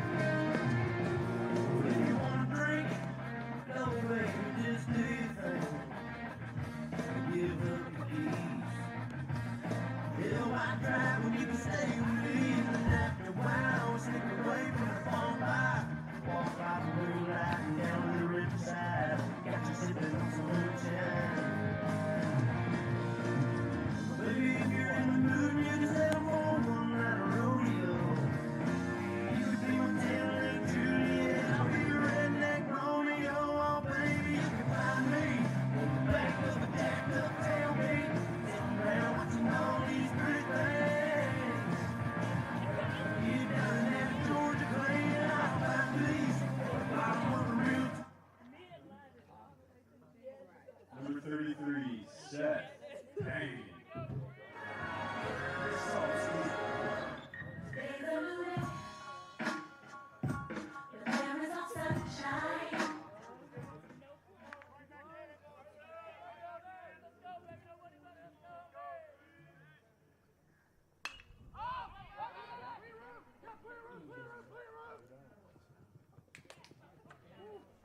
First pitch, top of the ninth, Payne flying into right, towards right. Gillian trying to make the over-the-shoulder catch from first, but it will drop, and Payne will come back to the plate.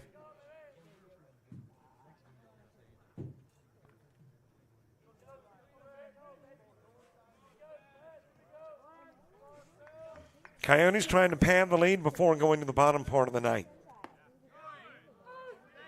Couple of strikes on Payne. Payne 2 flyouts to first and 2 walks. One came with the bases loaded. Ground towards short, fielded by Nunley. And the throw to first will not get Payne. He will get on. Number 7, Drake McBride.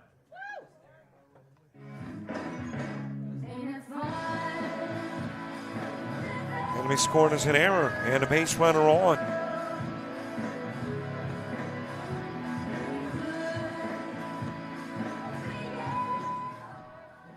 Brings Drake McBride to the plate. 1 for 4 in the game.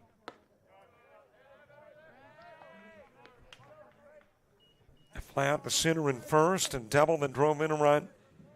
Scoring a run, ground into a 5-2. Robert Beck, by the way, the new pitcher for Lawson State. He threw a single pitch in the 8th, now working the 9th. It's his 6th appearance of the year, 0-1. Has only worked 3 2/3 innings. 8 hits given up, 10 runs, 8 earned, 8 walks, and 2 strikeouts. Outside with a pitch to McBride. And an ERA of 19.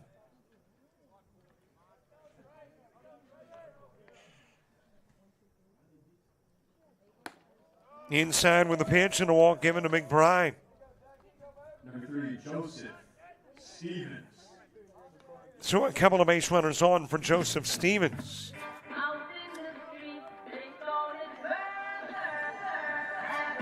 Stevens has singled, popped out, doubled, and singled innings 2, 4, 6, and 7. 3 RBIs in the game for Stevens. And a chance to pick up another 1 or 2. And that chance gets better. Payne to third and McBride to second.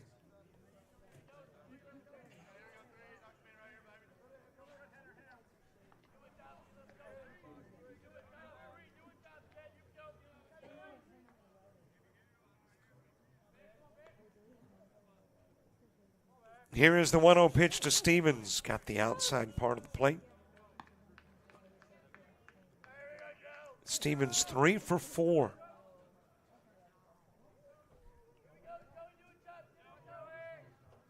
Three RBIs in the game.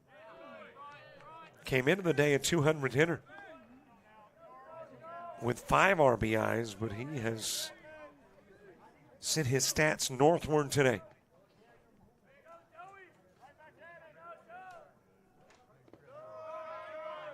As a matter of fact, he might not be batting in the 7 spot the next time Coastal South takes to the diamond. He had 2 hits, 2 walks, an RBI, 2 runs scored in the first game. And as I mentioned, 3 for 4 in this one. Floats this one towards center field. Musteeg with a catch. Throw to the plate, but it will not get Payne. He'll score from third. And that'll give McBride an opportunity to go to third.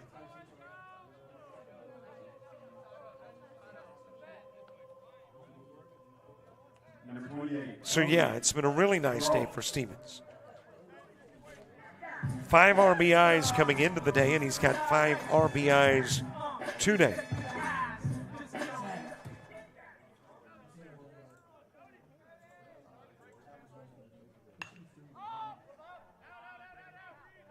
Popped up by Cody Bro, out of play.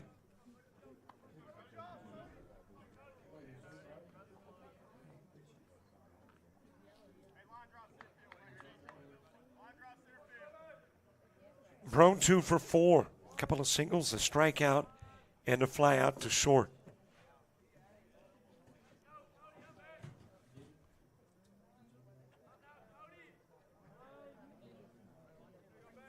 Eight, 9, and 1 in the order when you get to the Lawson State ninth.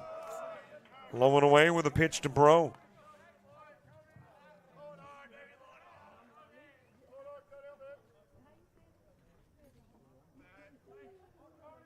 Bro struck out in the second, singled in the 5th and 6th. Popped out to short in the 8th.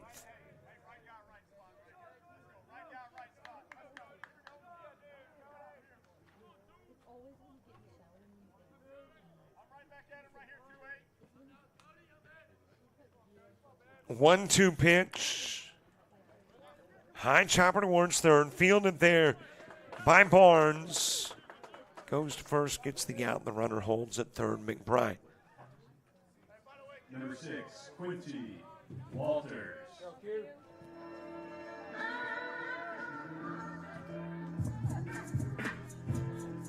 2 outs for Quincy Walters. 1 for 4 today.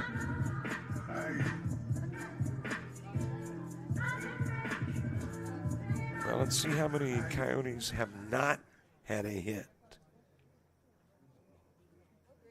Well, looks like every one of the starters have.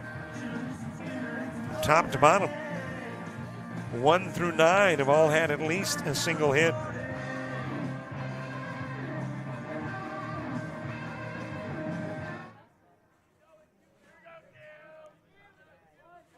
Two gone for Quincy Walters.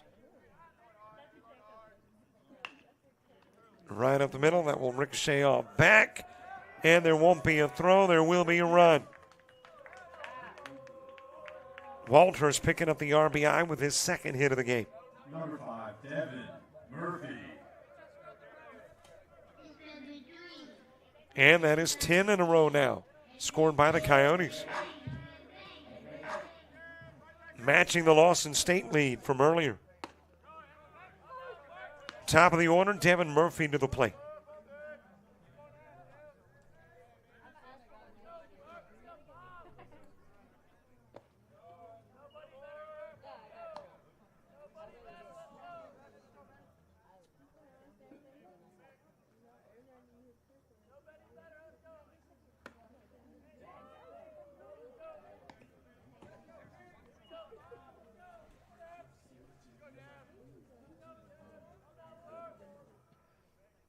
Murphy hit by a pitch in the first, popped out to first in the 3rd, singled in the 5th and 7th. Flew out to left field in the 8th, back to the plate in the 9th.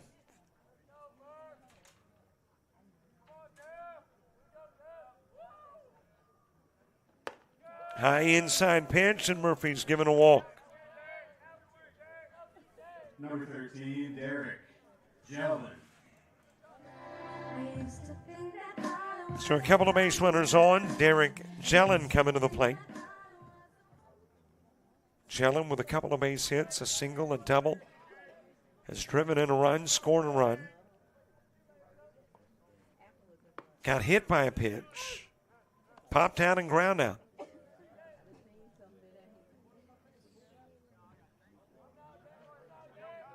Officially 2 for 4. Little number off the end of the stick. Beck retrieves underhands to Gillian at first. And Jellin will hit into the 1-3. Leaving 2 on. 2 more in. Insurance runs. Lead goes to 5 as we head to the bottom of the ninth.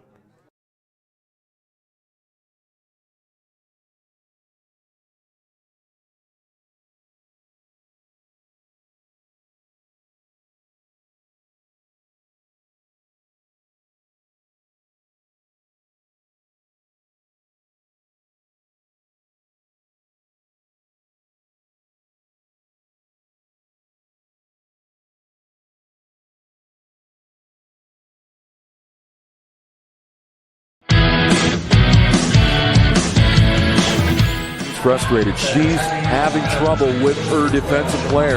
Look at this sweet pass behind the back for 2 on the assist. And that one is hit on a rope to center field. Watch that one. And it is, oh, what a great diving catch by the center field. And in that game, it was basically a running back by committee. I mean, you had a lot of guys carrying the football. Is that the protocol for the upcoming season for the backfield of Jackson State? It's a really nice pitch to get the ground ball double play. Second one. 6-5 is your final. East Georgia advances to the championship game.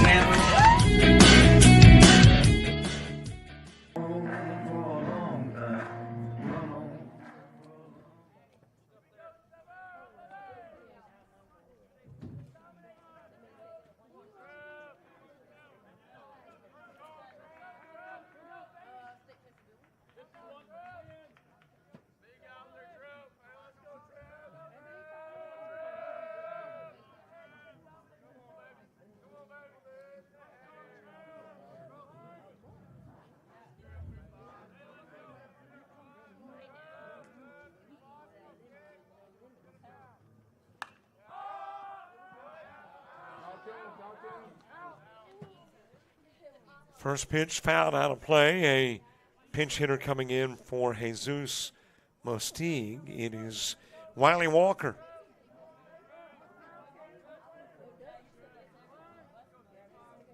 Walker on the year, 36 plate appearances, 11 hits, 306 hitters, 6 RBIs. 3 walks, but 12 strikeouts. Of the 11 hits, 1 an extra base hit, 1 a double. And obviously a new pitcher as well, as that one is sent back to the screen.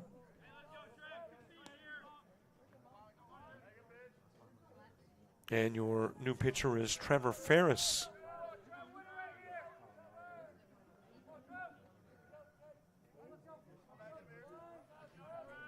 Garrett Milborn working a total of 6 innings and facing 22.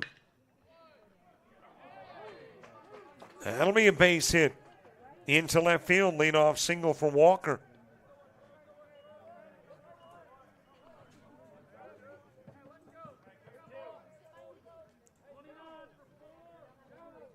And a base runner on, and another pinch hitter for Lawson State. This is Alex King.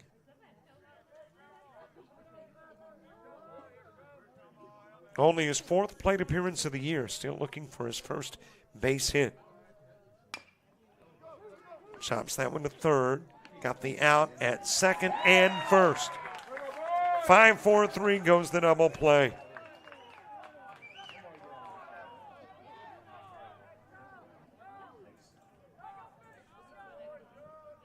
And there is 2 gone, and the Cougars down to the last out.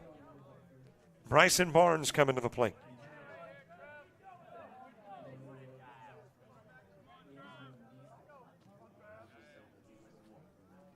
Four strikeouts in his 6 innings of work for Milburn. Did not hand out a walk, gave up 1, 2, 3 base hits. Hit 2. Did not allow a run. Swing and a miss by Barnes, a 2-strike count.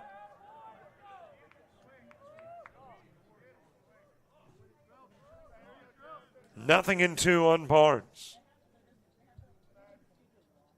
Ferris trying to wrap it up here.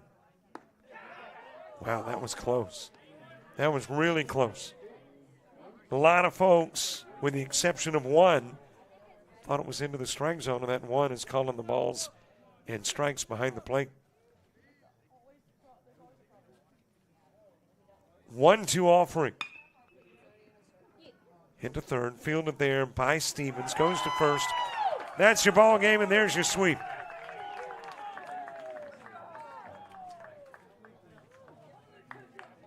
Coyotes winning 2 here today and 2 here last week.